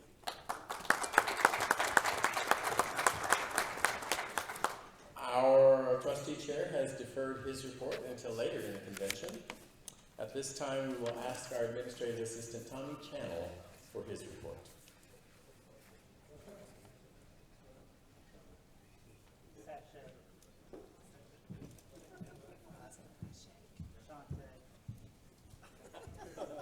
Thank you, Bruce. Thank you, Bruce. Thank you for all your support and your confidence. There are some thank yous that I need to put out there. First off, I want to mention the the finals contestants when your invitations went out. This year, kudos to all the contestants. This was one of the easiest finals roster to put together, greatly due to the request that in your letter to respond by email. This worked out so great. We will continue to move forward with that. The contestants were so responsive, so thank you. All of you contestants who are out there, you were awesome. The only problem that we had was when we get down to the very end of the team events where partners are a little bit hard to come by, but that's just something we're going to have to deal with every year. Hopefully we will be able to improve that. I don't know exactly how that'll happen, but thank you. You were all so awesome with your responses. Thank you. The next thing that I want to talk about is some thank yous to go out. The merchandising efforts that have gone the last year have been awesome. going into finals and other rodeos. Gene over here has been awesome at producing those merchandise items. Thank you, Gene.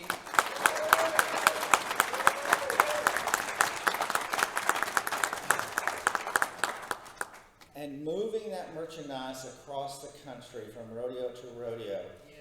That merchandise is housed and stored in the Dallas-Fort Worth area. Thank you, Wade. Where are you? There you are. There you are. Wade. Candy. I didn't even know Candy was a mule for us, but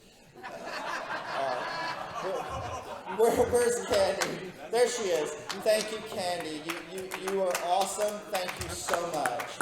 It's greatly appreciated. And from Colorado, Kevin User.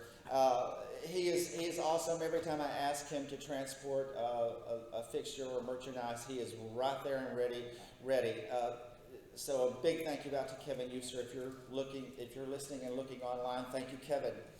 David is awesome. The online sales is going great. David and Jean producing the online photos and descriptions and everything, which I call on David a lot to do that, as you might know. My office is downstairs, Dave's is upstairs, and we yell a lot back and forth.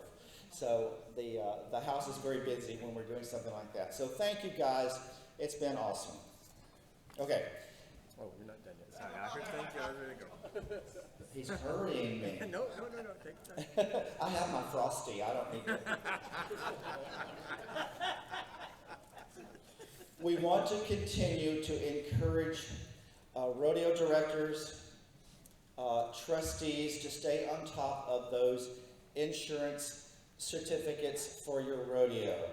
This is a very, very important part of producing your rodeo, is making sure that you have that your stock contractor is providing adequate coverage for those events. You will see some issue of that coming up later in the day. Our insurance renewal will be revisiting at the next board meeting in February at University. So with that, I want to remind everyone, presidents, trustees, rodeo directors, if you are planning on producing rodeo schools or events off of your rodeo weekend, those events need to be on the schedule. The rodeo schools will be on the schedule. You will get a much better rate if we know about it in advance.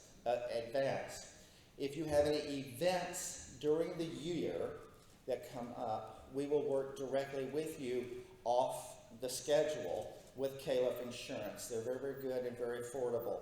So any events that come up that you require a liability coverage, just get with me, or if you have Caliph's phone number, you can actually work with him directly. But we do need to know those in advance. And I believe that completes it. Are there any questions for our administrative assistant, Tommy Channel? North Star Bay Rodeo Association, Gene?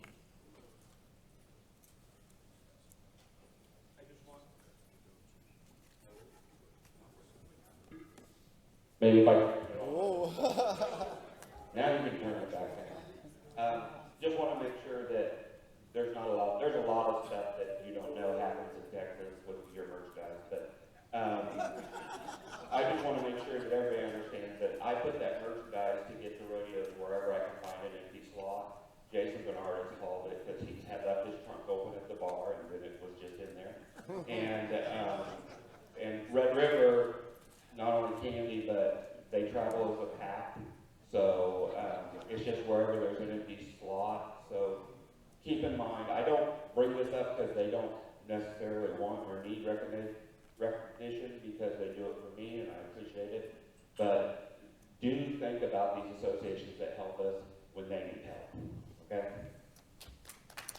And Gene, while I have both you and Tommy, I do want to echo and for all of you, let you know that the impact of the work from Twisted Embroidery, the management by Tommy Channel, the assistance from our partners at GIST who've given us some incredible buckles to sell over the last couple of years, have made a tremendous improvement possible in our merchandising.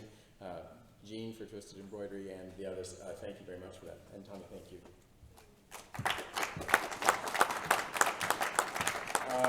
Frank Mazzo, am I able to call you for your preliminary report on nominations? All right, we will go ahead and receive that prior to launching into the big business. All right. In a few moments, we will be moving into the bylaws report. This afternoon, we're going to take a couple of things out of order. We will take, after lunch sometime, the Women of Gay Rodeo. We'll also take IGRA University after lunch today. We will be having a couple of things assigned specifically to tomorrow. Hall of Fame will be tomorrow immediately following lunch, and our awards. We'll hear everything except the induction. Tomorrow will be the induction after lunch, and other things will be generally as on the agenda. However, I get to rearrange things as needed occasionally. So.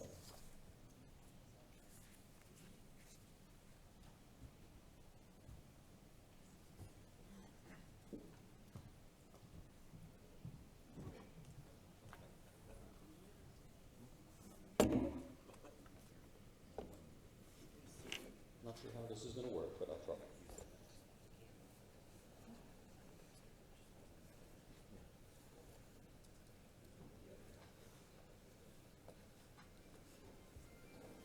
Okay, the nominations committee met yesterday, called to order at 2:36 p.m.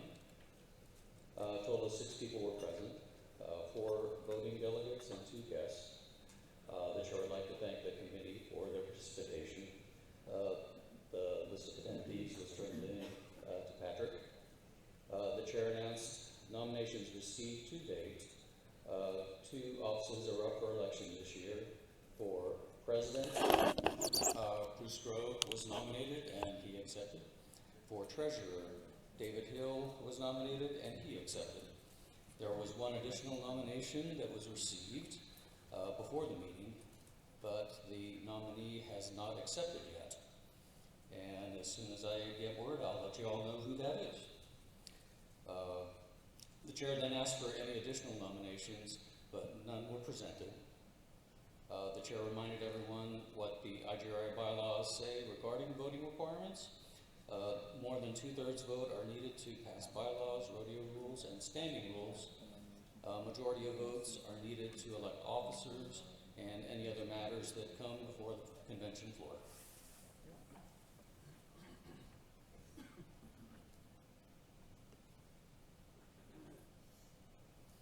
The chair then asked about recruiting assistants to help with distributing and collecting the ballots. The non-voting volunteers will be needed. I did receive 1 person that was willing to help, but I will need a few more to help with the ballots. Only voting delegates of record will receive a ballot, and they must be sitting at the association's table, which they are representing.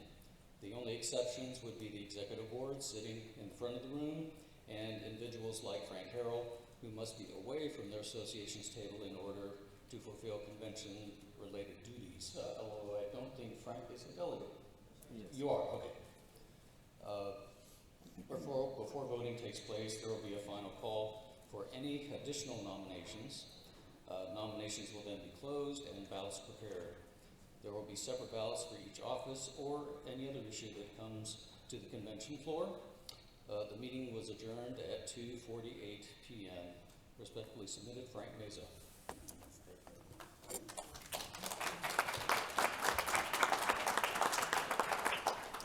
Are there any questions for Frank regarding his preliminary report for the nominating committee? At this time, table number 10, IGRA, Tom Law. He did not add a recommendation that we put in yesterday. A recommendation? Yes. As recommended, that the treasurer be treasurer for life. Do you accept, David?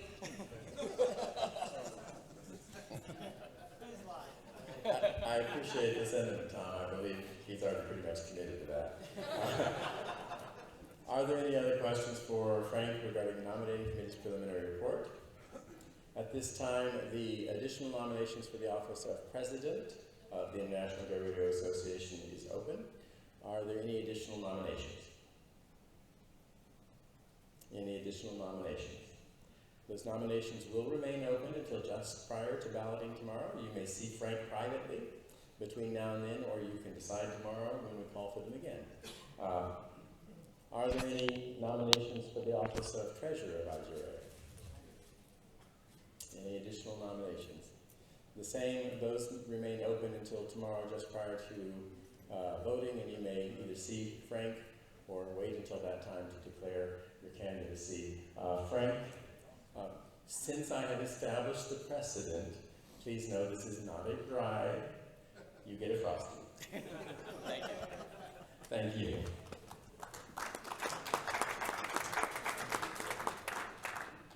I now call for the report of the corporate auditor that will be presented by Guy Puglisi, trustee chair. And will the corporate auditor be available for questions by phone? Mr. Guy? I love surprise. Me too. I'm surprised. You can use my video.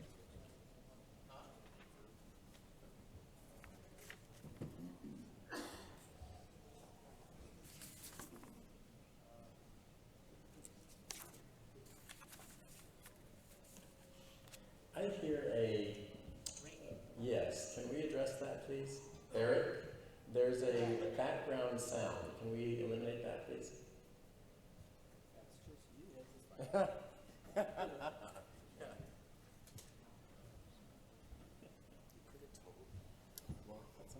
Nope. I'm busy up here.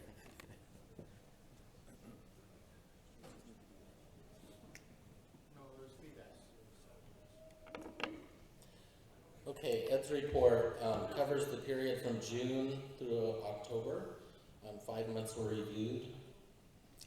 The prior report was given in Denver through May 31st. He said he had full access to the books and records and related reconciliations of IGRA, reviewed June through October bank reconciliations, everything reconciled and agreed to the general ledger. He reviewed income statements and balance sheets for those 5 months, which included a comparison to the prior year. The income on the balance sheets agreed to. The income on the income statements and retained earnings. Actually, retained earnings were rolled forward appropriately. Income statements look reasonable when compared to the activity of the prior year and activity observed in the general ledger. Ed reviewed the general ledger for deposit and cash expense transactions from June through October. He reviewed 458 line items of deposits and expenditures. Using a random generator at random.org, he had a sample covering 10% of the deposits and expenditures, which were rounded up to 46 transactions. All deposits examined tied to the general ledger, and the expenditures in that sampling. One expenditure is tied to a multi-year contract, which is for the storage of the bulk purchased from IGRA, that has annual increases that tie to the once-a-year notice of a price increase and not the original contract, which was the base floor price. There was a difference of $6 rounded, which is the result of a small annual price increase plus taxes, and that agrees to the current invoice amount. Both the deposits and expenditures appeared to be properly supported either by a receipt or fees found on the bank statement. All expenditures support conforms to the IRS publication 463 on receipt limits. Ed's happy to report the IGRA Board of Directors, nothing out of the ordinary was noted. He'd like to thank David Hill for his continued meticulous work. And I think that's it. He's just got to take care of what we talked about there. Are there any questions? I was hoping not.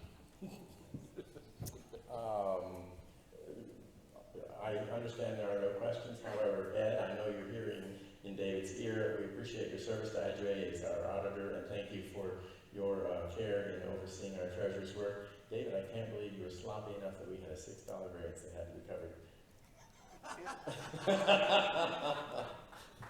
I could have taken it out. Thank you both, and Pork Chop, thank you for presenting that for us.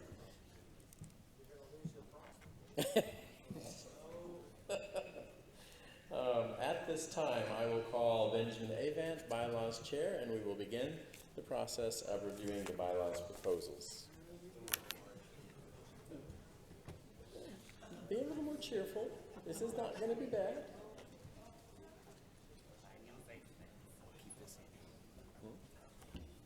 Oh, I'm the timer? That's what he's for. I said I'll keep this one. Oh, God, I can do it. You're going to be, I'm going to be standing right here.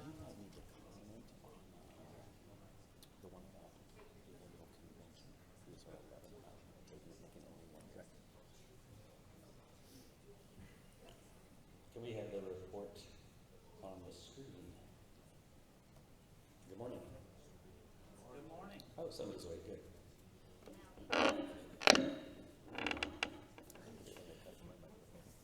First of all, I'd like to start out by saying a very big thank you to our committee members from yesterday. It was, I always get introductions around the room because we always have some new faces and not everyone knows each other. And I believe yesterday, from the bulk of the day, we had people that came for part of the day and went to other committee meetings at other times. But for the bulk of the day, the people that were there almost all day, there were one for sure, and maybe only two people that had ever been participated in the bylaws committee meeting before. So we had, and about four or more were, this was their very first convention ever. So those of trustees who sent your newbies to bylaws, they thank you and we thank you, I'm sure. It's kind of a trial by fire. But it was a bit of a different day than what we have had in past years. And we spent from 9:30 till about 6 p.m. on our items as well as reviewing other committees' items. But the committee was new or veteran members of IGRA and of the committee were all very engaged and very interactive. And we were kind of scurrying out the door at the end of the day.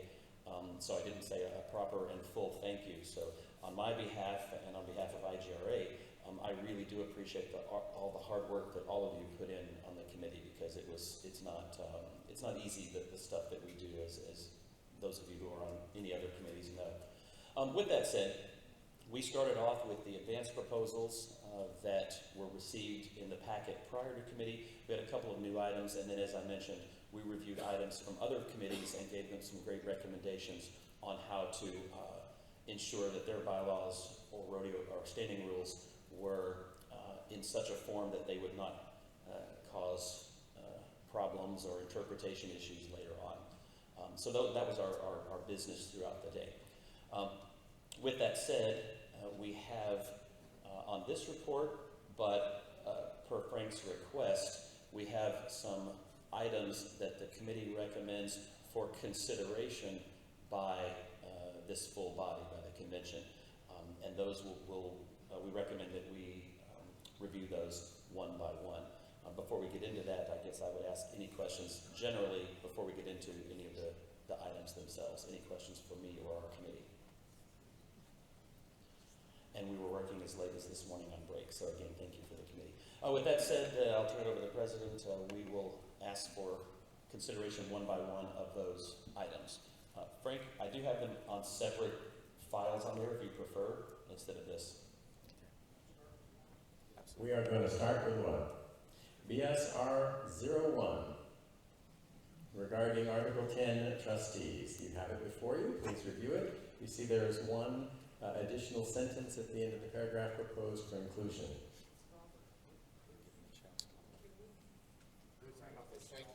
Frank, if you'll look at the screen to my right. We'll continue to work on it, so you'll have to call it up on your laptops. And for those for whom that is quite annoying, and it would certainly be for me, you know. Okay. Oh, okay. So you have the proposal on the screen. You have the recommendation of the committee for consideration. Is there any discussion on BSR 01? Any discussion on BSR 01? Any discussion? None appearing. All in favor of the adoption of BSR 01, say aye. Aye. Those opposed say nay. The ayes have it. The motion passes. BSR 01 is adopted. See, that was so easy. BSR 03, revised 1. Give you a moment to review. It appears to have something to do with flags, anthems, and our opening ceremonies.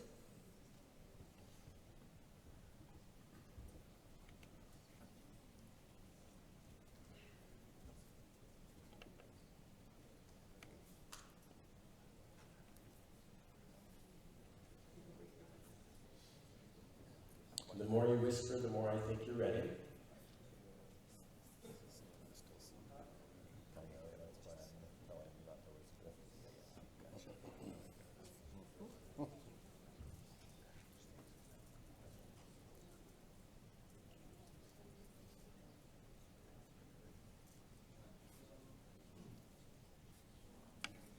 You have the proposal. I will go ahead and proceed to debate. I see recognition sought by Robert Littell, CGRA.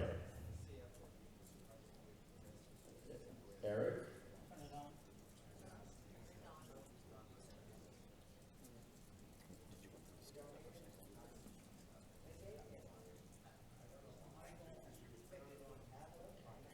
CGRA Robert Littell. Thank you. Withdrawn. Is there any discussion? Cotton State, Clint Coyle. We need one. And I will actually try to announce the number to help you guys out a little bit more. Clint Coyle, Cotton State. I think that the contributions of the Alberta Rockies Gay Rotary Association over the years and other Canadian gay rotary associations over the years is significant. I think that Canada's participation in IGRA over the years is so significant, and it's so traditional for us to have had the Canadian National Anthem played at every rodeo. I'm against this proposal because I think we should continue to have the Canadian National Anthem. Thank you. Table 2, TGRA, Terry Covington.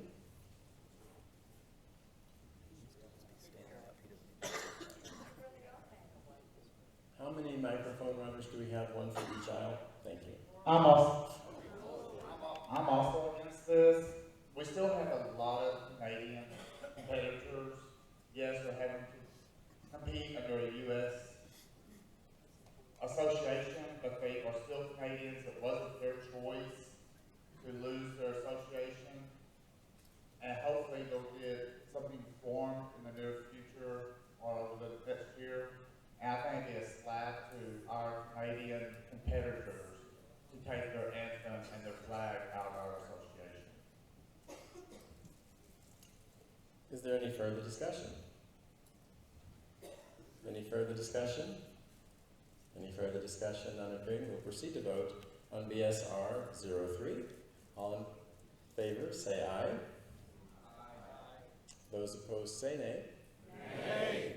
In the opinion of the chair, the nays have it. The motion is defeated.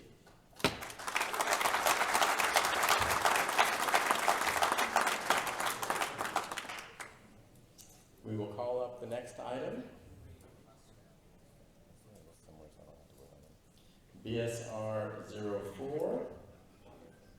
It is on your screens now. It adds a second paragraph regarding the renewal of member associations. And for those of you who don't have Article 4, Section 5, Paragraph D, and Standing Rule 9, Section 1, Paragraph B memorized,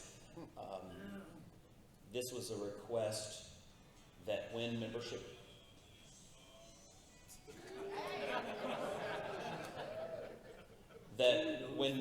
renewals are received, these documents are received in 1 through 9, that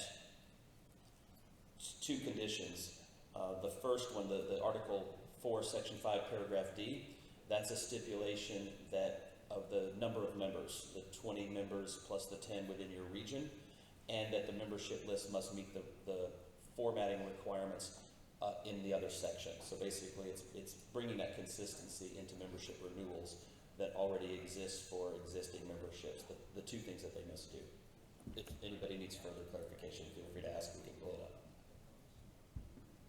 Is there any discussion on BSR 04? Any discussion? Any discussion? There being none, we will proceed to vote on BSR 04. All in favor say aye. Aye. Those opposed say nay. The ayes have it. The proposal is adopted, and BSR 04 will amend our rules. He's rushing. I got it. Yeah. I'm going to write slow. Next will be BSR 05, which changes language by excluding a few words and adding a few words regarding Rodeo Review Board.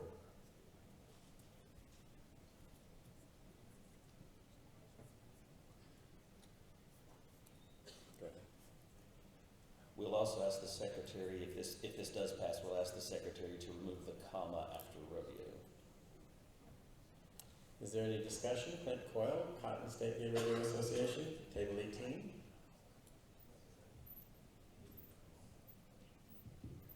Clint Coyle, Cotton State. So I think if I'm understanding this, this would potentially prolong the interval between the end of the rodeo and the start of the trustees meeting. I think that occasionally in rodeos there is a review at the end. There's occasional reviews at the last event, and when that occurs, sometimes there does need to be other business taken care of. Nothing about the existing rule would prevent that from happening, and I'm against something that would add a time interval that's not necessarily necessary. Thank you, Clint. GSGRA, Table 3, Bruce Roby.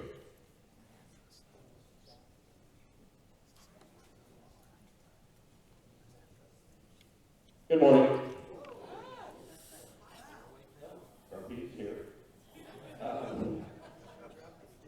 As the trustee for the last 3 years, but also rodeo secretary, one of the things that we have been doing as a trustee, as secretary, is an event is not completed until it has been posted.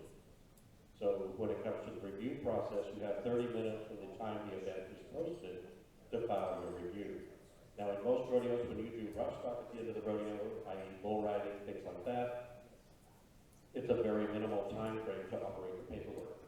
When you choose to have an event such as Wild Drag as your last event, that is a more time-consuming process for your secretarial team to manage that event and get it posted. Believe me, we're ready for something to drink and eat at the end of the rodeo as well, but we also need to make sure that everybody is available for the rodeo review meeting, and that the contestants have the opportunity to make sure that they have what they believe was an adequate time to make sure they had a fair shake for their event. So I do support what we're trying to do in clarifying how we have been operating up to this point.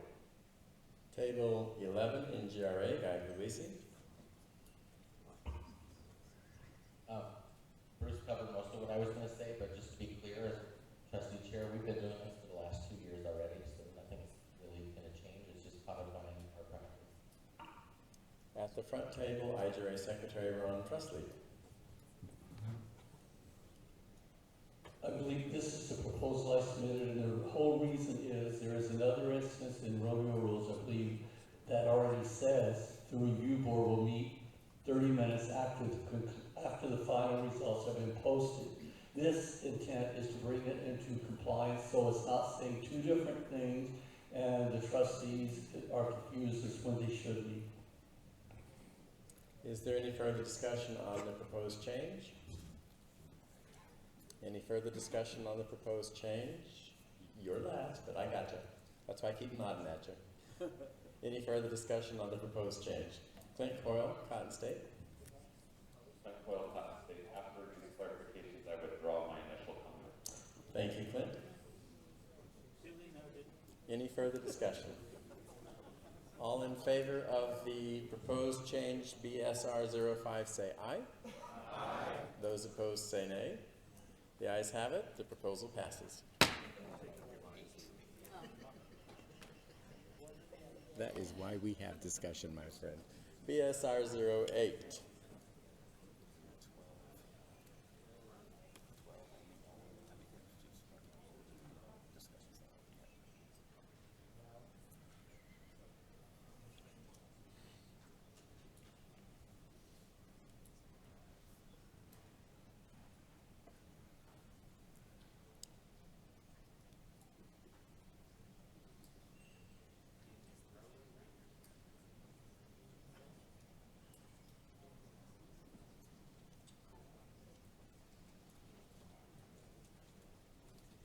You have the proposal. It adds language regarding trustees while eliminating other language. Amy Griffin IGRA, table 12. Okay, you know this had to happen eventually. It took over 2 hours. Amy Griffin IGRA.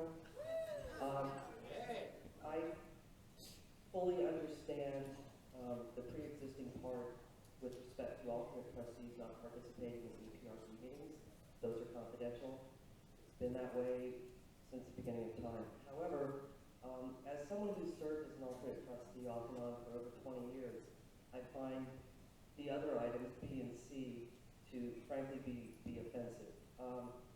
I think that each association is entitled to be represented, and it's disparaging to suggest that a duly appointed alternate should be otherwise restricted.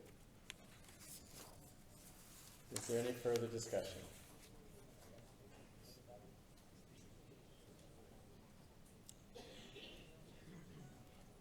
North Star Gay Radio Association, Gene Frakes. Gene Frakes, North Star. I too have some concerns about B&C because I served as rodeo review trustee many, many times, and many times all I had was alternate trustees or maybe one other regular trustee, which would only leave 2 people to make those rodeo review decisions at that rodeo. And I certainly don't think that's fair. And I think I might know why this was proposed, because sometimes the alternates aren't as experienced as the regular ones. But let me tell you, we have had in the past, and I'm certain we will in the future, have actual trustees who aren't as experienced as the regular ones and could do some pretty good damage and have. And that's how they learn. So I don't think we're doing ourselves justice in training people to actually be trustees by excluding them. So. Table 7, IGRA, Kelly Peebles, and my apologies, I managed to skip over you once.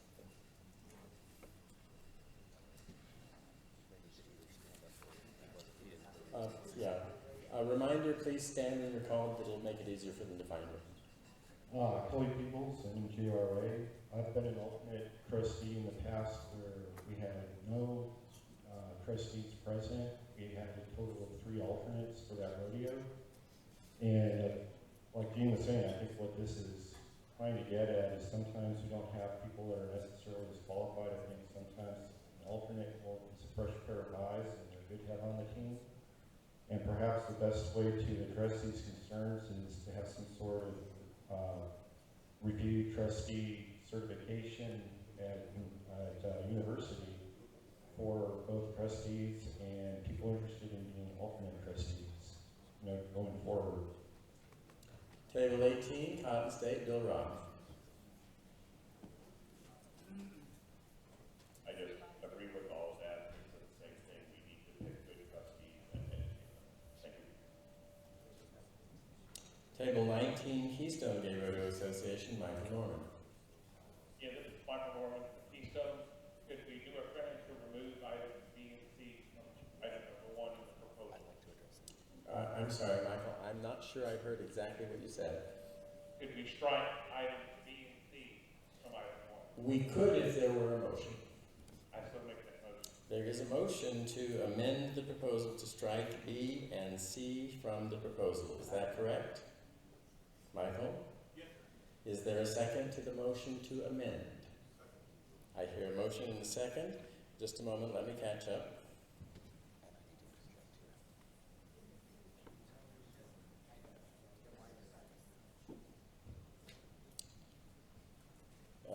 Before I call for debate on the proposed amendment, I recognize the chair, Benjamin.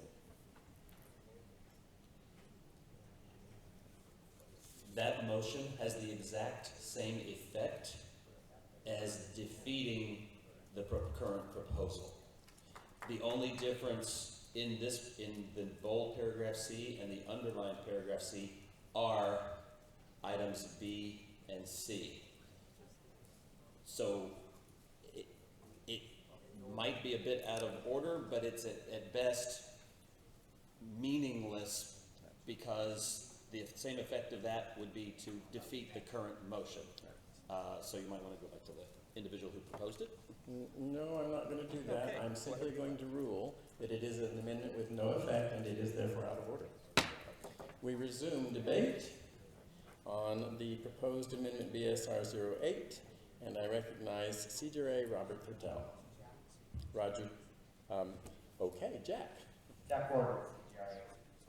Purpose, and I think several people have spoken before this, but the position on this is that for our association, is that our trustee voted on by to represent the interest of the association, and that alternate trustee is in essence usually appointed by a person by the trustee to represent them there, not ensuring they have the best interest of the whole of their association.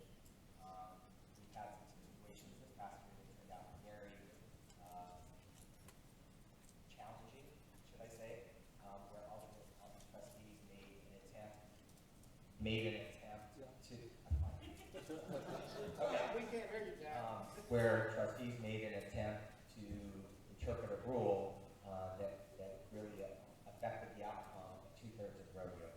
And so this is an attempt to say, make sure that you appoint the right person, make sure that you get the trustee there, and in essence, that's what this is trying to achieve. Table 11, IGRA, Guy Parisi. Thank you. As the trustee chair who's been in almost every rodeo the last 2 years and responsible for seeing that these alternates are assigned duties and participate, this just presents so many challenges. And I mean, realistically, as a trustee, I think each association has the responsibility to make an effort to have a presence. And so we're making a rule because the trustees are not participating to the level that is desired, really. But just to give an example, so Lori is our trustee-elect for IGRA, and she already has plans to appoint me as an alternate. And I think I'm pretty qualified. So I think this paints us into a corner. If you don't think an alternate is qualified or would make prudent decisions, don't send one. Table 7 in MGRA, Will Milan.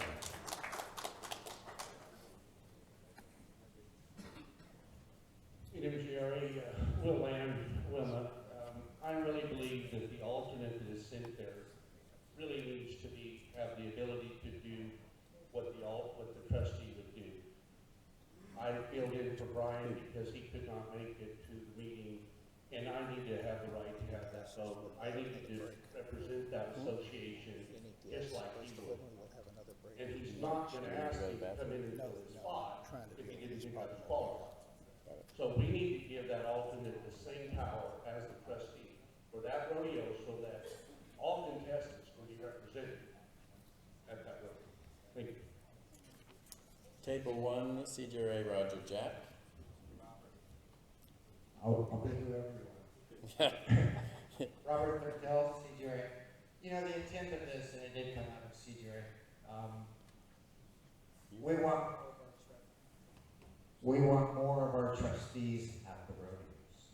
That's the whole intent of this bill.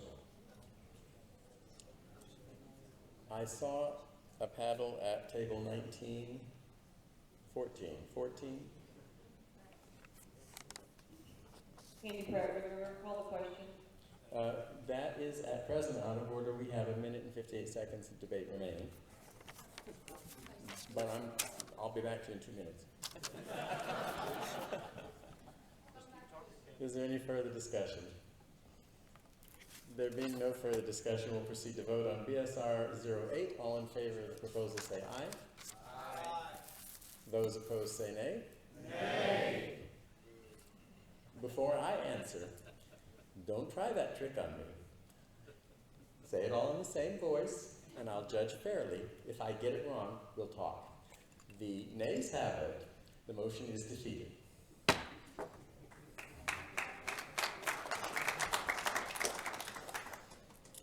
We'll proceed to BSR 09.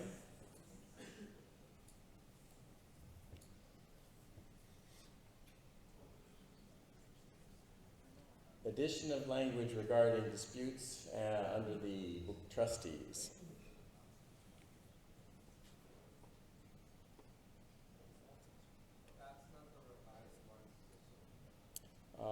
Benjamin?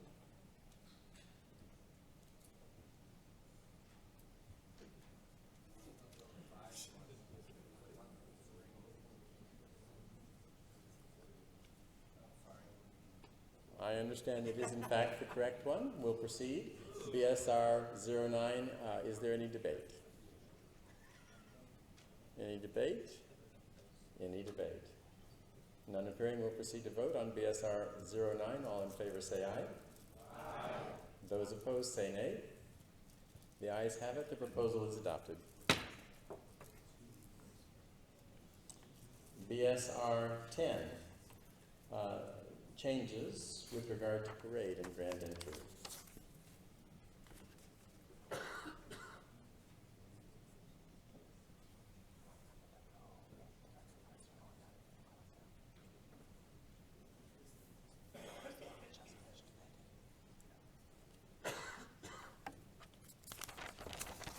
Any debate on BSR 09? Table 9, DSRA, 10. Benjamin's in my ear telling me it's a 10. Table 9, DSRA, Lisa Smith. I had it wrong. It's I was doing some research on flag protocol last night, and I think I'm against this because I believe we should include the host association's flag also, not the IGRA flag. If we want to add it to the end, we can, or by protocol, but I do not believe we should delete the state flags from leaving the arena with the national flag. Table 1, CJRA, Roger Japp. I agree. Lisa, that's normal in all other rodeos, but this is specific to finals. IGRA is the host association. Table 18, CSGRA, Bill Robb. GRA is it's standard protocol that the American flag is always at the top, then the state flag, and then any other flag. I mean, anywhere you go, the American flag or whatever. That's just how we do our flag in the United States. Is there any further debate? Any further debate? Any further debate? None appearing, we'll proceed to vote on BSR 10. All those in favor say aye. Aye. All those opposed say nay. Nay. The nays have it. The motion is defeated.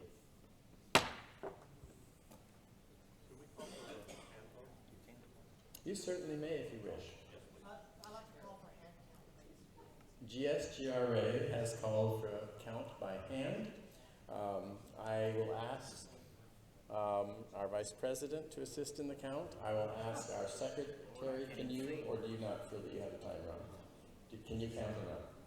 Okay. I'll ask the Secretary to assist in the count. Those in favor Can you revert back to 10 for us? We're having a hand count. Okay.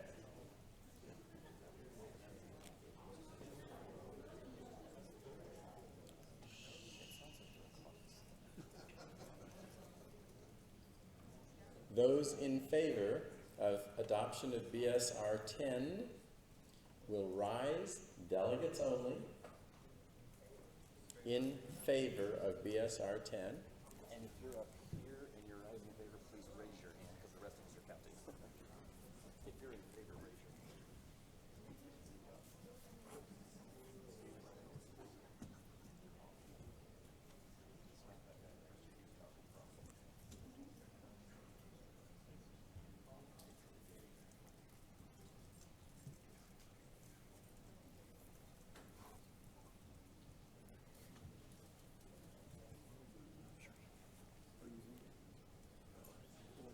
Okay, so you're casting a ballot now.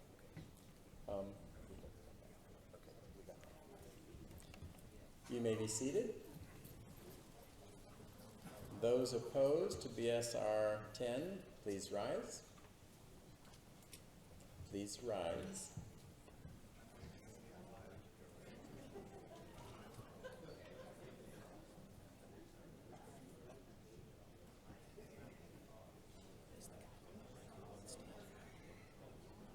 Yes, in my view.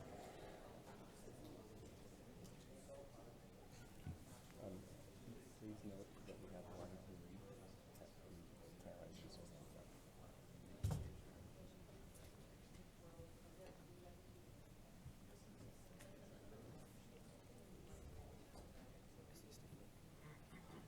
Which he is that?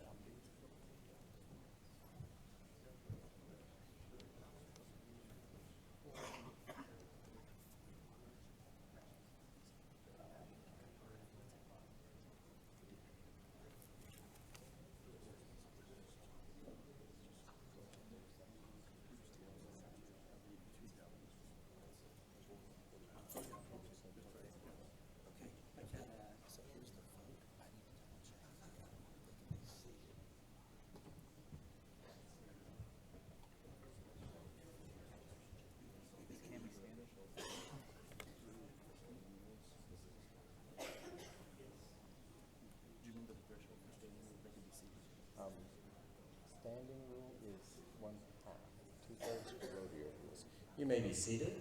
Oh, I'm sorry. Either way it fails. It's 40-40. There's two people up front. Yeah, I got him. We all want the same. By a count of 40 yea, 41 nay, the nays have it. The motion is defeated.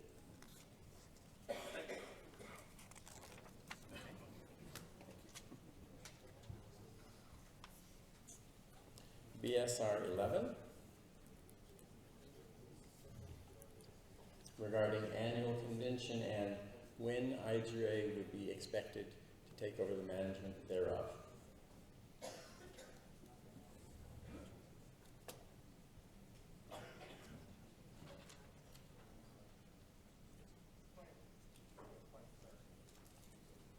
A point of clarification, yes? Stand, please, and wait for the microphone.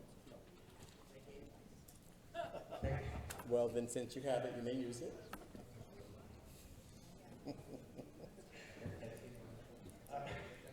Point of clarification back on the one we just... You are out of order. Please be seated. Thank you. I'll bring it back.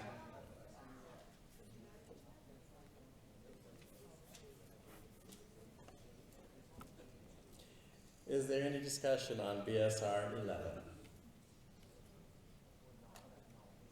Any discussion? Table 3, GSGRA. Bruce Roby, sorry. Roby, GSGRA. I just needed to ask for clarification as to what our benefit would be to limit ourselves by taking out the option to select 1 year in advance. Is this a proactive thing that helps us, or are we really limiting our options? Since you asked a question, I will answer it. The answer is that when we have 2 years during which to plan for a site and date, we have 80% more opportunities about where and when we plan it. If we wait until 1 year, we reduce to about 20% of those options. Is there any other discussion?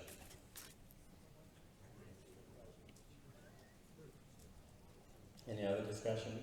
Any other discussion? All in favor of BSR 11, say aye. Aye. Those opposed, say nay. The ayes have it. The motion passes. BSR 11 is adopted. I believe I may have a request for recognition from Table 1 CGRA.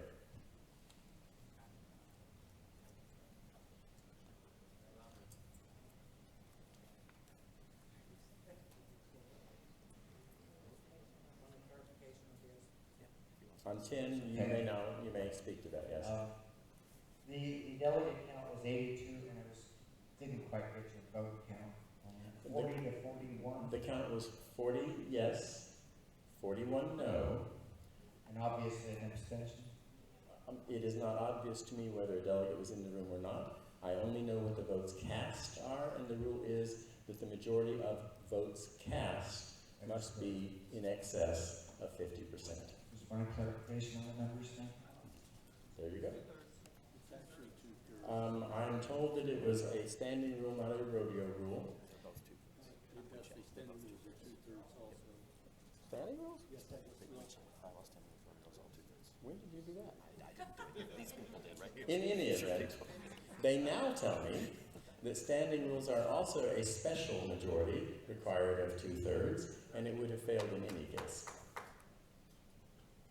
To pass, it requires 2/3. 2/3 of 81 is approximately 55. Any other questions? Are we done? Benjamin. Those are all the proposals that we recommended for consideration by the full convention.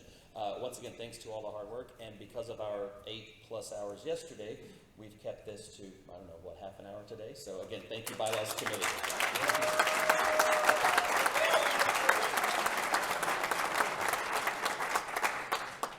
Does that conclude the report of the Bylaws Committee? Any questions? We conclude. There being no additional questions, I thank the committee, and I thank our chair, Benjamin Avant, for your leadership. It is true that time spent in committees usually is profitable in the convention. Benjamin, enjoy your frosting. God, you like me, you really like me.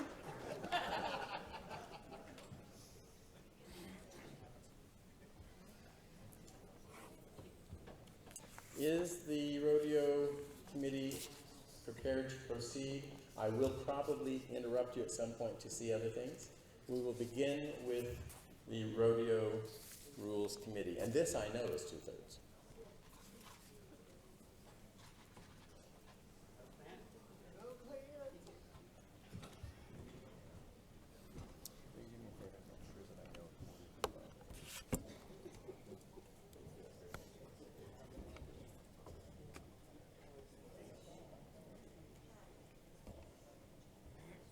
Thank you very much.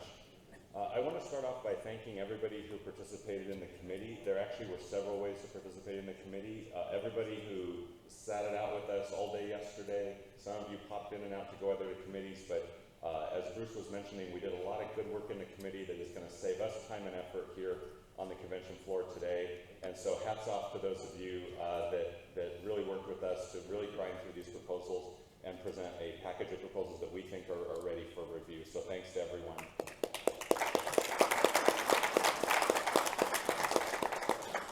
I also want to say thank you to everyone who went to the trouble to submit a rule change proposal. A lot of thought goes into these proposals. Every single one of them is because somebody has an idea that they think will make the rodeo better. Better for contestants, better for spectators, better for the animals, better for officials, better for the entire IGRA community. So thanks to everyone who submitted a proposal, even if it doesn't end up being passed.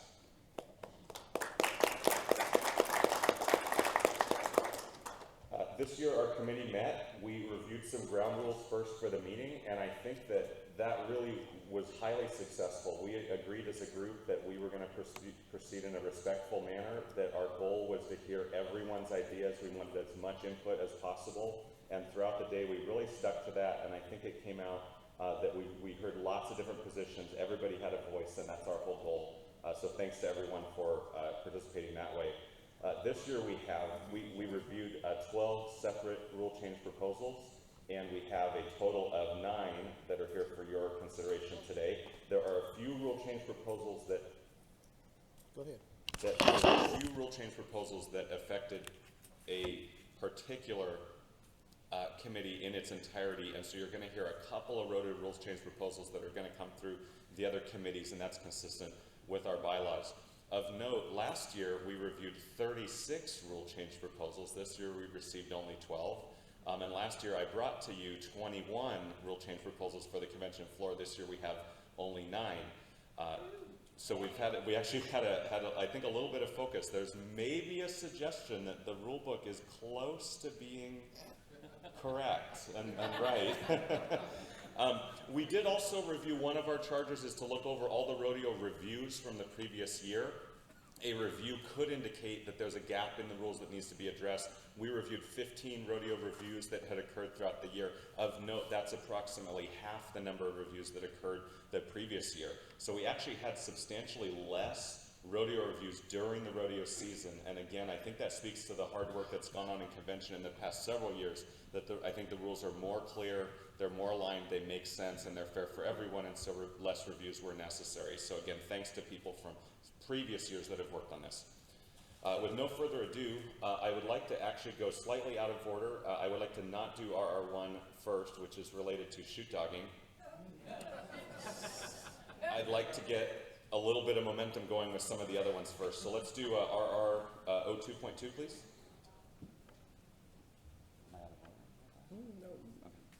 Oh, I'm stepping aside. Yes. Yeah. Okay. RR02 has been called up, and I believe it's 0.2 with a qualifier, yes? Is this the correct proposal? Because it doesn't show it on the heading.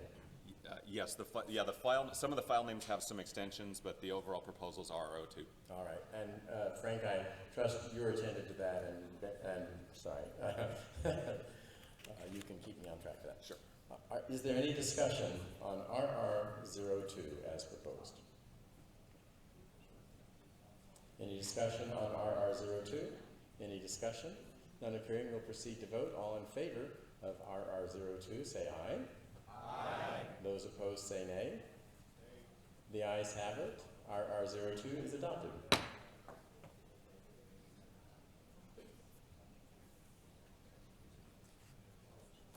Are we going to now continue in order until you tell me otherwise? Yeah, keep going in order, just skipping one. Yeah. We will now go to RR04.2.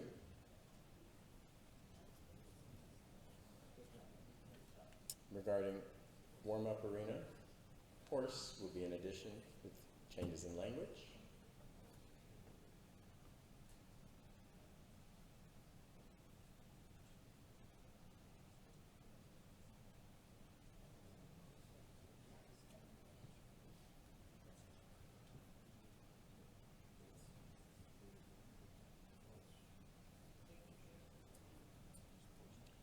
Is there any discussion regarding RR04?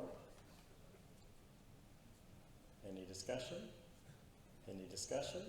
None appearing, we'll proceed to vote. All in favor of RR04 say aye. Aye.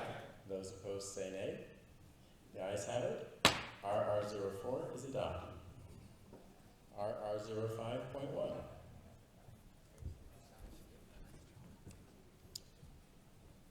Changes regarding the rules for roping events.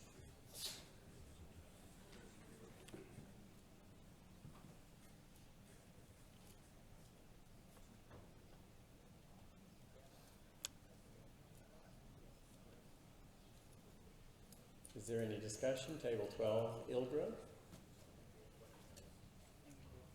Amy Griffith, IGRA. Very, very briefly, I understand why we changed this last time, and for health and safety reasons, I think this is an excellent addition. Anybody that was at, where was it, Jack Final, Sacramento? This is great. There's no reason not to support this. Is there any further discussion? Any further discussion? All in favor of RR05.1, say aye. Aye. Those opposed say nay. The ayes have it, the motion passes. The proposal is adopted. And editorially, Amy, I will say you underestimate our efforts and our ability to find something to not agree with. I said you underestimate our ability to find something not to agree with. RR06.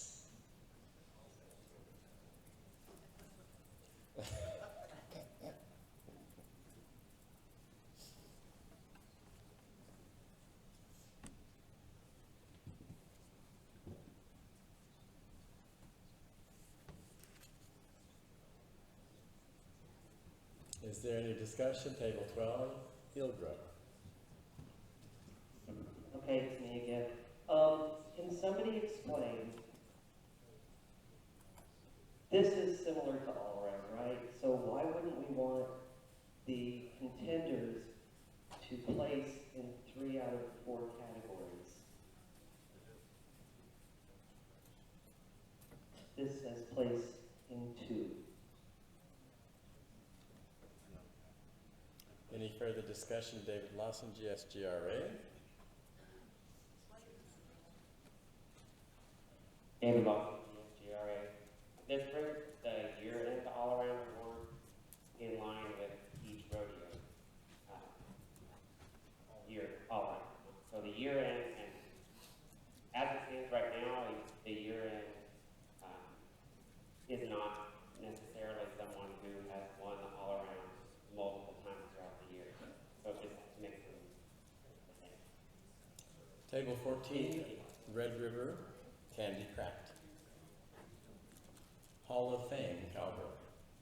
Just addressing Amy, this actually in what David said, all year long we have competed in 3 and placed in 2, but when at the end of the year we found out that it had changed years back, and all those that might win all around all year long weren't eligible for the year-end all around.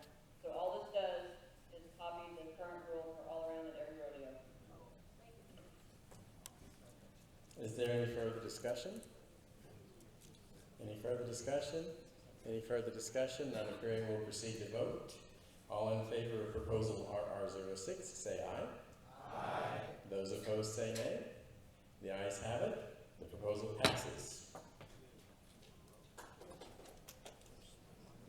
RR07, regarding contestant certified official packets.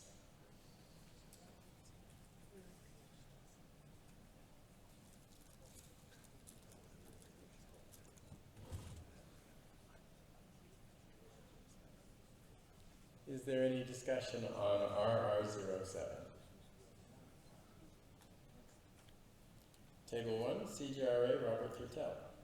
Well, keep changing on you. Would you do me one favor if you can pass it down? Thank you. Roger Japs, CGR.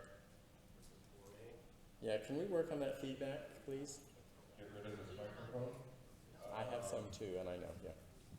As the chair of the Health and Safety Committee, I fully support this change to our rule. Our Horse Sense newsletter has become a work in progress for me. I am working to update those. However, we're finding that we are only receiving a very small proportion of injury reports for each rodeo, and we feel that if the contestants, officials, and volunteers have a way to self-report injuries instead of leaving it to the certified officials, that we may be able to better increase our statistical data. So that's why we've requested this change to place the injury report form on the blue sheet that you'll get in your packets, and then you can self-report those injuries to me. Before we proceed with the adjustment in the speaker, are those on this side of the room capable of hearing adequately? Very well. Is there any additional discussion on RR07, Table 14, Red River? Denise. Denise Reinhardt, venue with Red River. I am supporting this. It is hard as a certified official to capture all the injuries that are not reported, that may not go through our EMTs. So this takes something off of a certified official's plate if we could do this self-reported. Is there any further discussion? Table 11, IGRA, Guy Puglisi.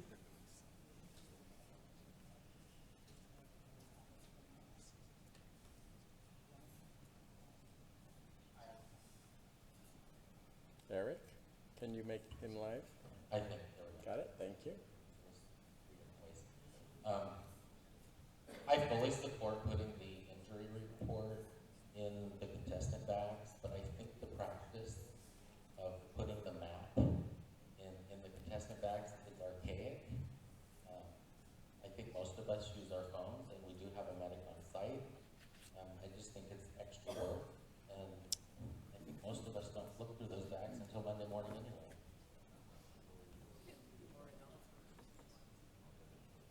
Table 18, Cotton State, Bill Robb. Cotton State, Bill Robb, my concern was that the person who's putting together the list of hotel or hospitals might not know what hospital's capable of what. If you have a neuro injury, you want to go to a neuro hospital. If you have a heart attack, you want someone that has STEMI capability.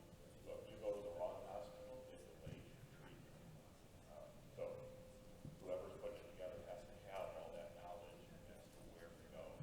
It's better to ask the paramedic if it's not 911. Is there any further discussion on RR07? Table 4, Mark Christensen.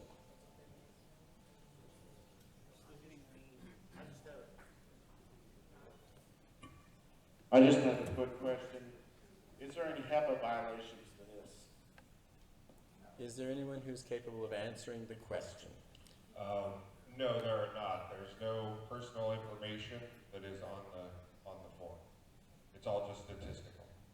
Denise, were you answering the question, or did you have additional commentary? Thank you. Table 9, DSRA, Lisa Smith. I have a question on the injury report itself.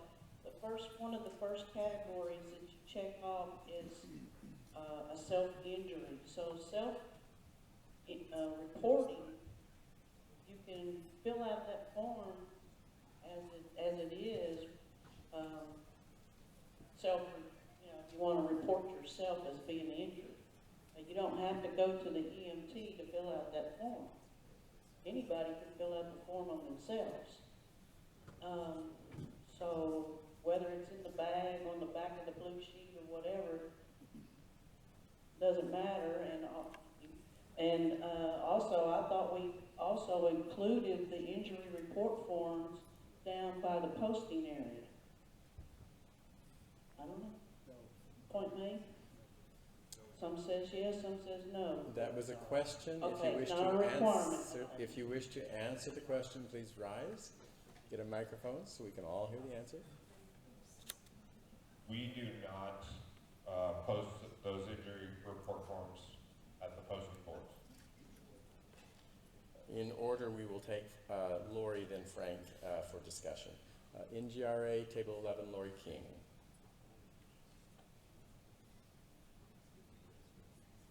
Lori King, IGRA. Am I in order to propose an amendment? Yes, of course, as long as it's germane to the amendment on the floor. Thank you. Can I sit down so I can read? You may. So I can go to Frank, or you're going to read. Go ahead. I move that we strike from the word maps, where it says maps on blue paper, strike all the way through so that the next word after Post Association will provide a copy of the IGRA injury report form, and then strike the last sentence that says additional maps will be prepared. In other words, do away with the map altogether, partly because we'll hold your debate for a moment. Is there a second to the proposed amendment? Table 18, you are seconded. It is seconded now. Please, Lori, if you would. Okay.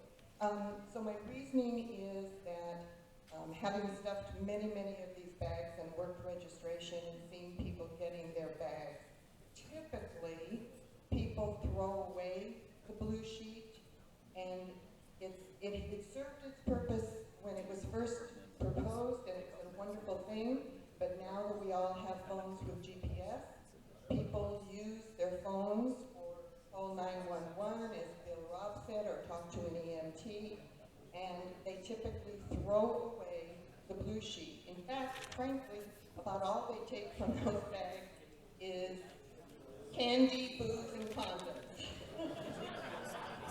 To be honest. Am I right? Give me an amen, yes. It's just one more layer for the association to do. It's time consuming, it's expensive, frankly. I did it for finals and it cost $47. Yeah, Laura, thanks, because I paid for it. So if the intent of the committee was to get that animal injury form in the bag, great, I have no problem with that. But I don't see the purpose of having a blue sheet with a map. And may I pause you? May I get her amendment so I can type it in, put it on the screen? Before we proceed with debate, Lori, would you please make certain, if you'll stand and assist Benjamin in getting your amendment correct so that it's on the screen correct for all of us? Can she re-say it? If you would just simply repeat the amendment for us. So it would read, No. Not how it would read, the words you intend to delete. From here to there, here to there. Yeah. Okay. Strike from maps in the first line all the way until the next word that you would use is a copy of the IGRA injury report form, and then strike. Stop, please. Or pause.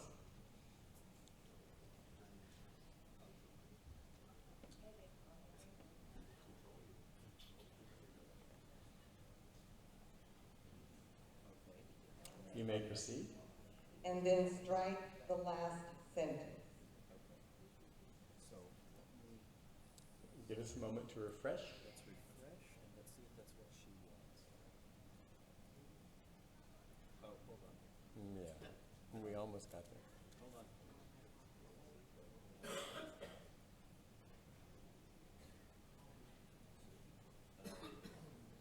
Yeah, now refresh. Refresh, please.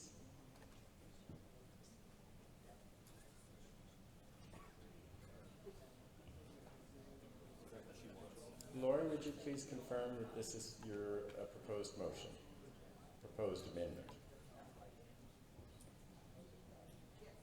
It has been confirmed. The chair recognizes Table 18, Cotton State Gay Rodeo Association, Jason Brazil, for his maiden address to the convention. Jason Brazil, Cotton State. The only thing, so I agree with the original statement of this without that. Closer to your chin, please.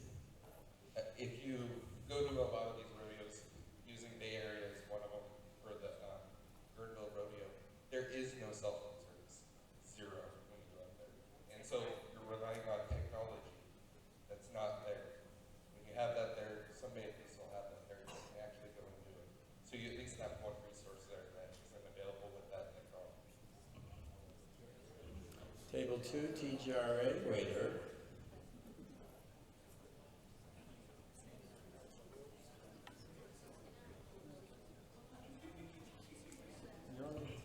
Waiter, TGRA, if I'm laying in the arena, not in my senses, I'm not going to know to go back to my room where that blue sheet is to find it, to tell them where to take me.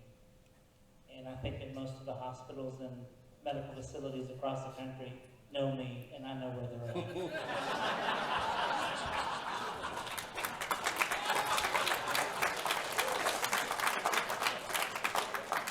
Table 8, North Star Bay Rodeo Association, Gene Frakes. I was in the Health and Safety Committee when this was discussed. I can tell you that the addition of the injury report was put on the back of the maps, not because we thought that there should be a map, because that was in the process of discontinuing the blue sheet altogether is what the conversation was about, whether we kept it or we got rid of it. We put it on the back of the maps basically because we already had the map. So it's not that we think that the map is important, is what I'm getting at. The map could go away, so this amendment is fine. And I want to make sure that everybody understands that the intent of providing the injury report in the bags for self-reporting was not to take away the reports from the certified officials. It was to get more reports that the certified officials may not be aware of. For example, if Wade gets hurt and refuses treatment like he does, then he gets to the hotel room and finds out that he's got a brain bleed, and when someone takes him to the hospital. That would never get reported necessarily by the official because they may not even know it happened. So, but Wade could report on it if he lives. But do this. So it's not to replace what the officials do. It will add a burden to Roger to kind of cross-reference those based on the types of injuries, not the person, because there's none of that on there, to see if maybe this could have been a duplicate if it does get reported in both places. But even a little more is a lot better than what we're getting right now. So. Table 1, CGRA, Roger Japp. Okay. On the proposed amendment, Yes. because you're on the other list too. Yeah. Sure, okay. If not everyone has a smartphone, so to just say that everyone has a smartphone and can get Google Maps is not necessarily true, first off. So I think that it's important for that. Yep, well, we know you have it because you're always on scrap, but... Be in order. I don't think that we can just assume, and that's what this amendment does, is assume that everybody has that technology first. And secondly, as Jason said, that there is service for that technology to be utilized. Secondly, the map is also provided for folks that are potentially not the contestant. The contestant gets taken off via an ambulance or via other contestants, and perhaps their partner, spouse, family member doesn't know how to get to the facility. They can utilize the map as well.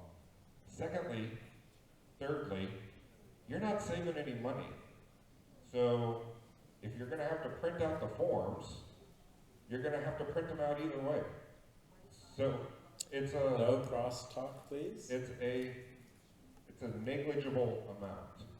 And for the health and safety of our contestants, officials, and volunteers, we just really easily passed a rule where we can fine them $1,450, and we passed that in 12 seconds. We're debating this issue, it'll cost you $50. So I don't see how this is equal.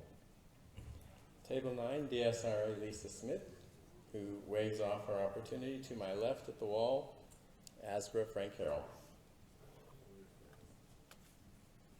I just wanted to mention from Lisa's earlier comment, the intent of this is we're not getting enough feedback on this on injury reports. The intent was to put more of these things out there so that the contestant doesn't have to go to the website or doesn't have to go someplace else. It's right there for them to give us more data. That's all we're asking. That does not address the current change. That's just for the original part. Well, Frank, I'm getting a little tired. I would have said you're out of order, my friend. Is there any further discussion on the proposed amendment?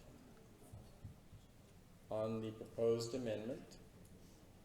On the proposed amendment table, well, we have to wait a moment. Table 11, Lori King, NMGRA.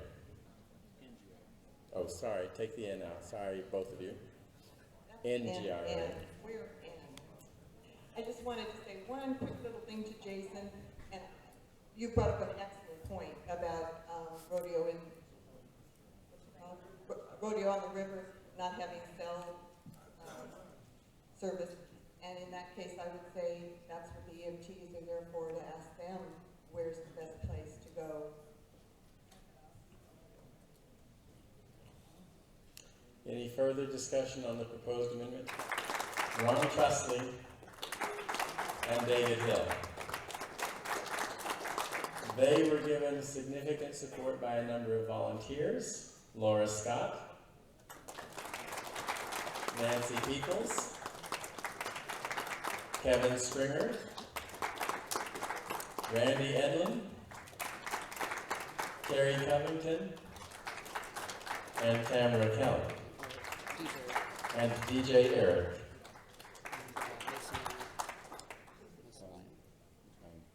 I see Terry, Patrick Terry. Patrick Terry, yes. Yeah. Yes, yes. Patrick Terry? Give me more names. Sorry? Just those two? Yeah. Sorry about that. That's all right.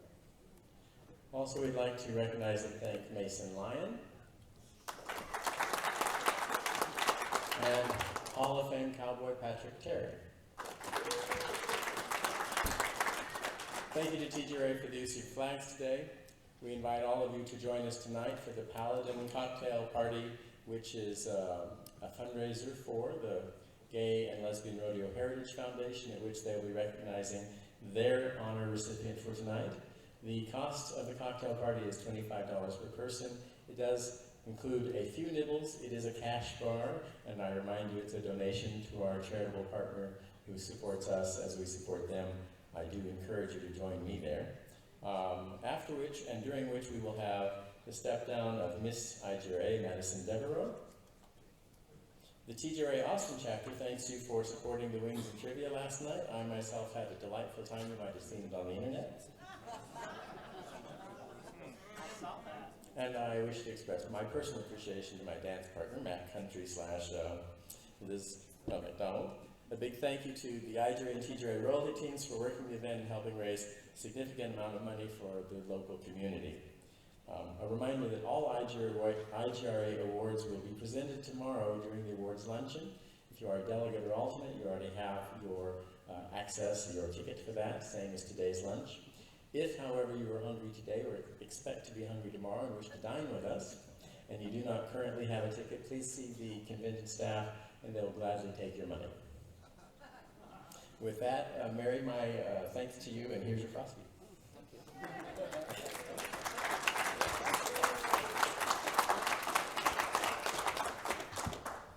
I believe we are back on track for RR07 as originally proposed. So if you will turn your attention back to that.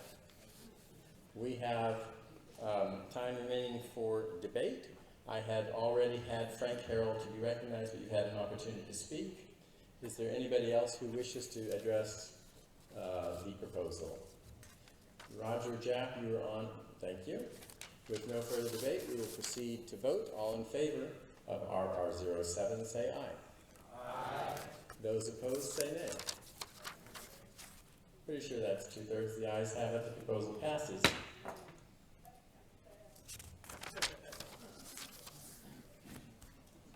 I heard you, Biscuit. RR 10.1.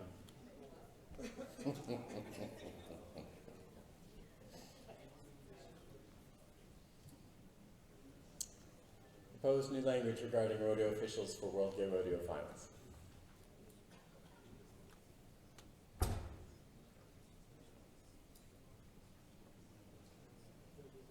Is there any debate on the proposal? Is it really you, Robert, or are you just straw man for somebody else? CGRA Table 1, Robert Littell.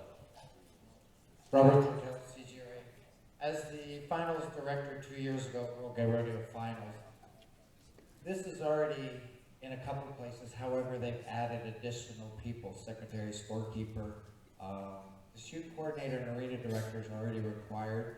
And as a committee, when we make our selections and choices for officials for finals rodeo, we always look at what ifs. What if the shoot coordinator, do we have somebody else in place that is a certified official to go in? My question to the way this is written, does that mean we need, adding quickly here, an additional 4 certified officials, arena director, shoot coordinator, secretary, and scorekeeper, plus 4 backups who are also certified the way this is written? The question will be addressed first by our chair. This was discussed in the committee. The belief is that the way this is worded, it would require 4 certified officials, 4 backup officials, 1 for each position, for a total of 8 certified officials. Is there any further discussion on the proposal table 11, Roger Bergman, NGRA? Yes, I want to speak against this. I think that I want to speak against this. I feel that the finals committee is taking this into consideration, and as part of their guidance, it's already in there. It's something they're doing. I don't want to see us make this formalized into the rules. I believe I saw something waving in the back left. Is that the case? Oh, I did, just not as far left as I thought. Table 18, CSGRA, Bill Robb. Bill Robb. What happens if they don't do that? Is there a penalty or something like that? Is there anyone who can address whether a penalty exists elsewhere in the rule? I saw a hand over here. Table 9, DSRA, Lisa Smith. Well, I'm not addressing that question. You don't have to. You're free to say whatever you want. Um, Well, as long as it's on topic. I'm against this too because look at the past history. How often have we had this happen? Can anybody present that to us? Because if we bring on extra officials, you know, that's going to be a raise in budgeting to take care of those officials. But how often have we had that happen? Is your paddle raised to answer the question? Roger Bergman. I don't know how many times this has happened, but at the time we only required 2 rodeo judges, I broke my arm during bull riding, the last event of the day, and we did have another judge come in and finish it. We also had a judge pass out from heat stroke when we did have 3 judges, so we were still able to carry it on. Table 18, Keystone Gay Rodeo Association, Michael Norman. There are some functions that an assistant, if they are not certified, they cannot perform. Some of the functions require a certified official to do. In committee, we talked a lot on this motion, and there was no expectation that it would be an increase for finals budget. Your finals officials are the ones that you have as primary officials. We didn't touch on whether or not you had to pay for those backup people, so to speak. Table 3, GSGRA.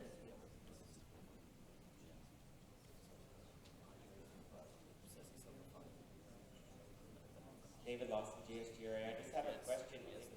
If we made an amendment that took out an additional certified official, and so that it would read, just to ensure that there is someone who can take each position, then would that make it so that you wouldn't have to have extra people?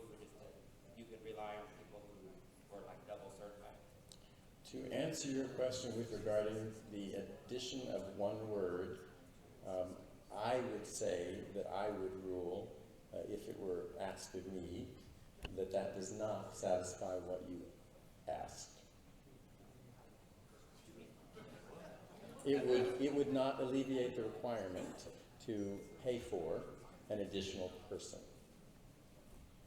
If it didn't occur exactly the way you envisioned, we would still be paying in answer to your question. CGRA Terry Covington.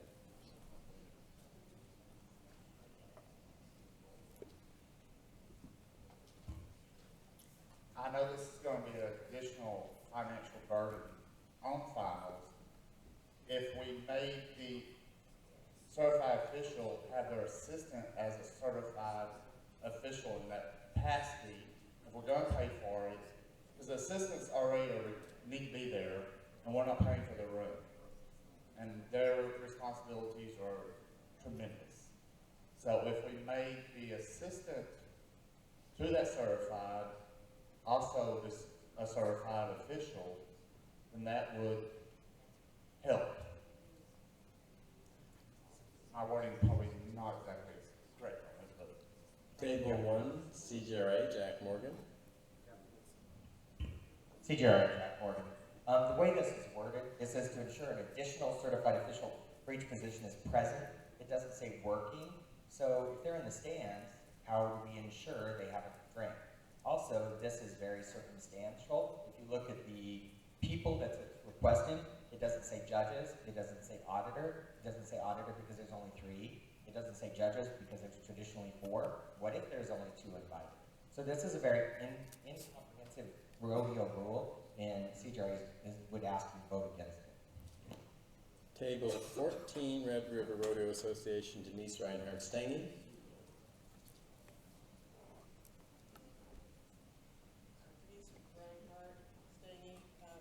My intent for this, I think this is something that I had originally brought up. It was directed at our certified officials that are asked to be the shoot coordinators, arena directors, that it is their request to have certified officials in those assistant positions. In the event that something happens, they can step up and fill those roles. In the past, we have had officials as assistants that are not certified that would not be able to take on that role. Table 11, NGRA, Laura Scott. Laura Scott, NGRA. Just a point of clarification to Terry. At finals, we do pay for the assistants' rooms, just not their travel. I will further clarify that based on the budget proposed by the committee and approved by the executive board. How much time is remaining? Benjamin? Approximately 2.5 minutes. Is there any further discussion on table 12, IGRA? Amy Griffin, IGRA.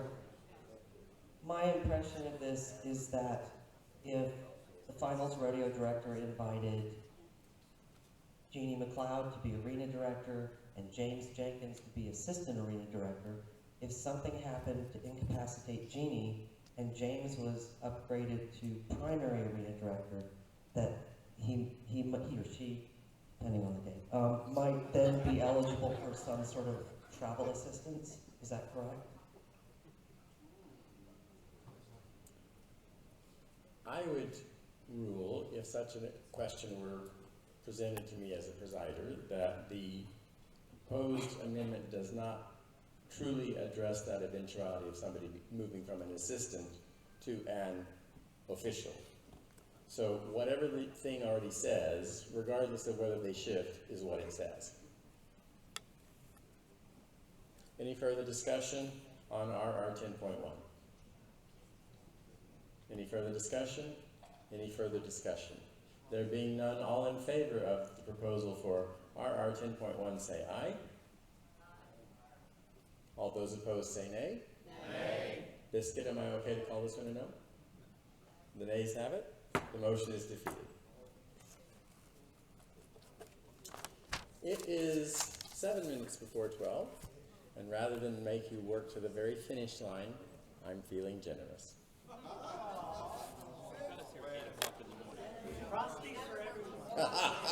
Not that generous. We are scheduled, I believe, to reconvene at 1:30. Is that correct? Randy Edlin, 1:30 is correct? Well, let's not assume. Let's get the right answer, please. We are going to recess until 1:30. Your lunch is down the hallway outside, past where you have your breakfast. Look for those nice brown double doors, walk through them. Look for another set of nice brown double doors, walk through them, and have a delightful lunch.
Would it make sense to have someone make a motion saying that all assistants need to be certified in position? I mean, would that address some of the feedback we were getting in the audience? Because then you would automatically have somebody covered in that position. That could be a new proposal under new business. Right, but I mean, would that make sense to you in your position as chair of? So I'm neutral on whether it's a good idea or a bad idea, but that would seem to create a situation where you would have a certified backup for each of those 4 people. And that would be another way of addressing what that concern It would was. seem so, yeah. It sounds like it from what you're saying. I just Yeah.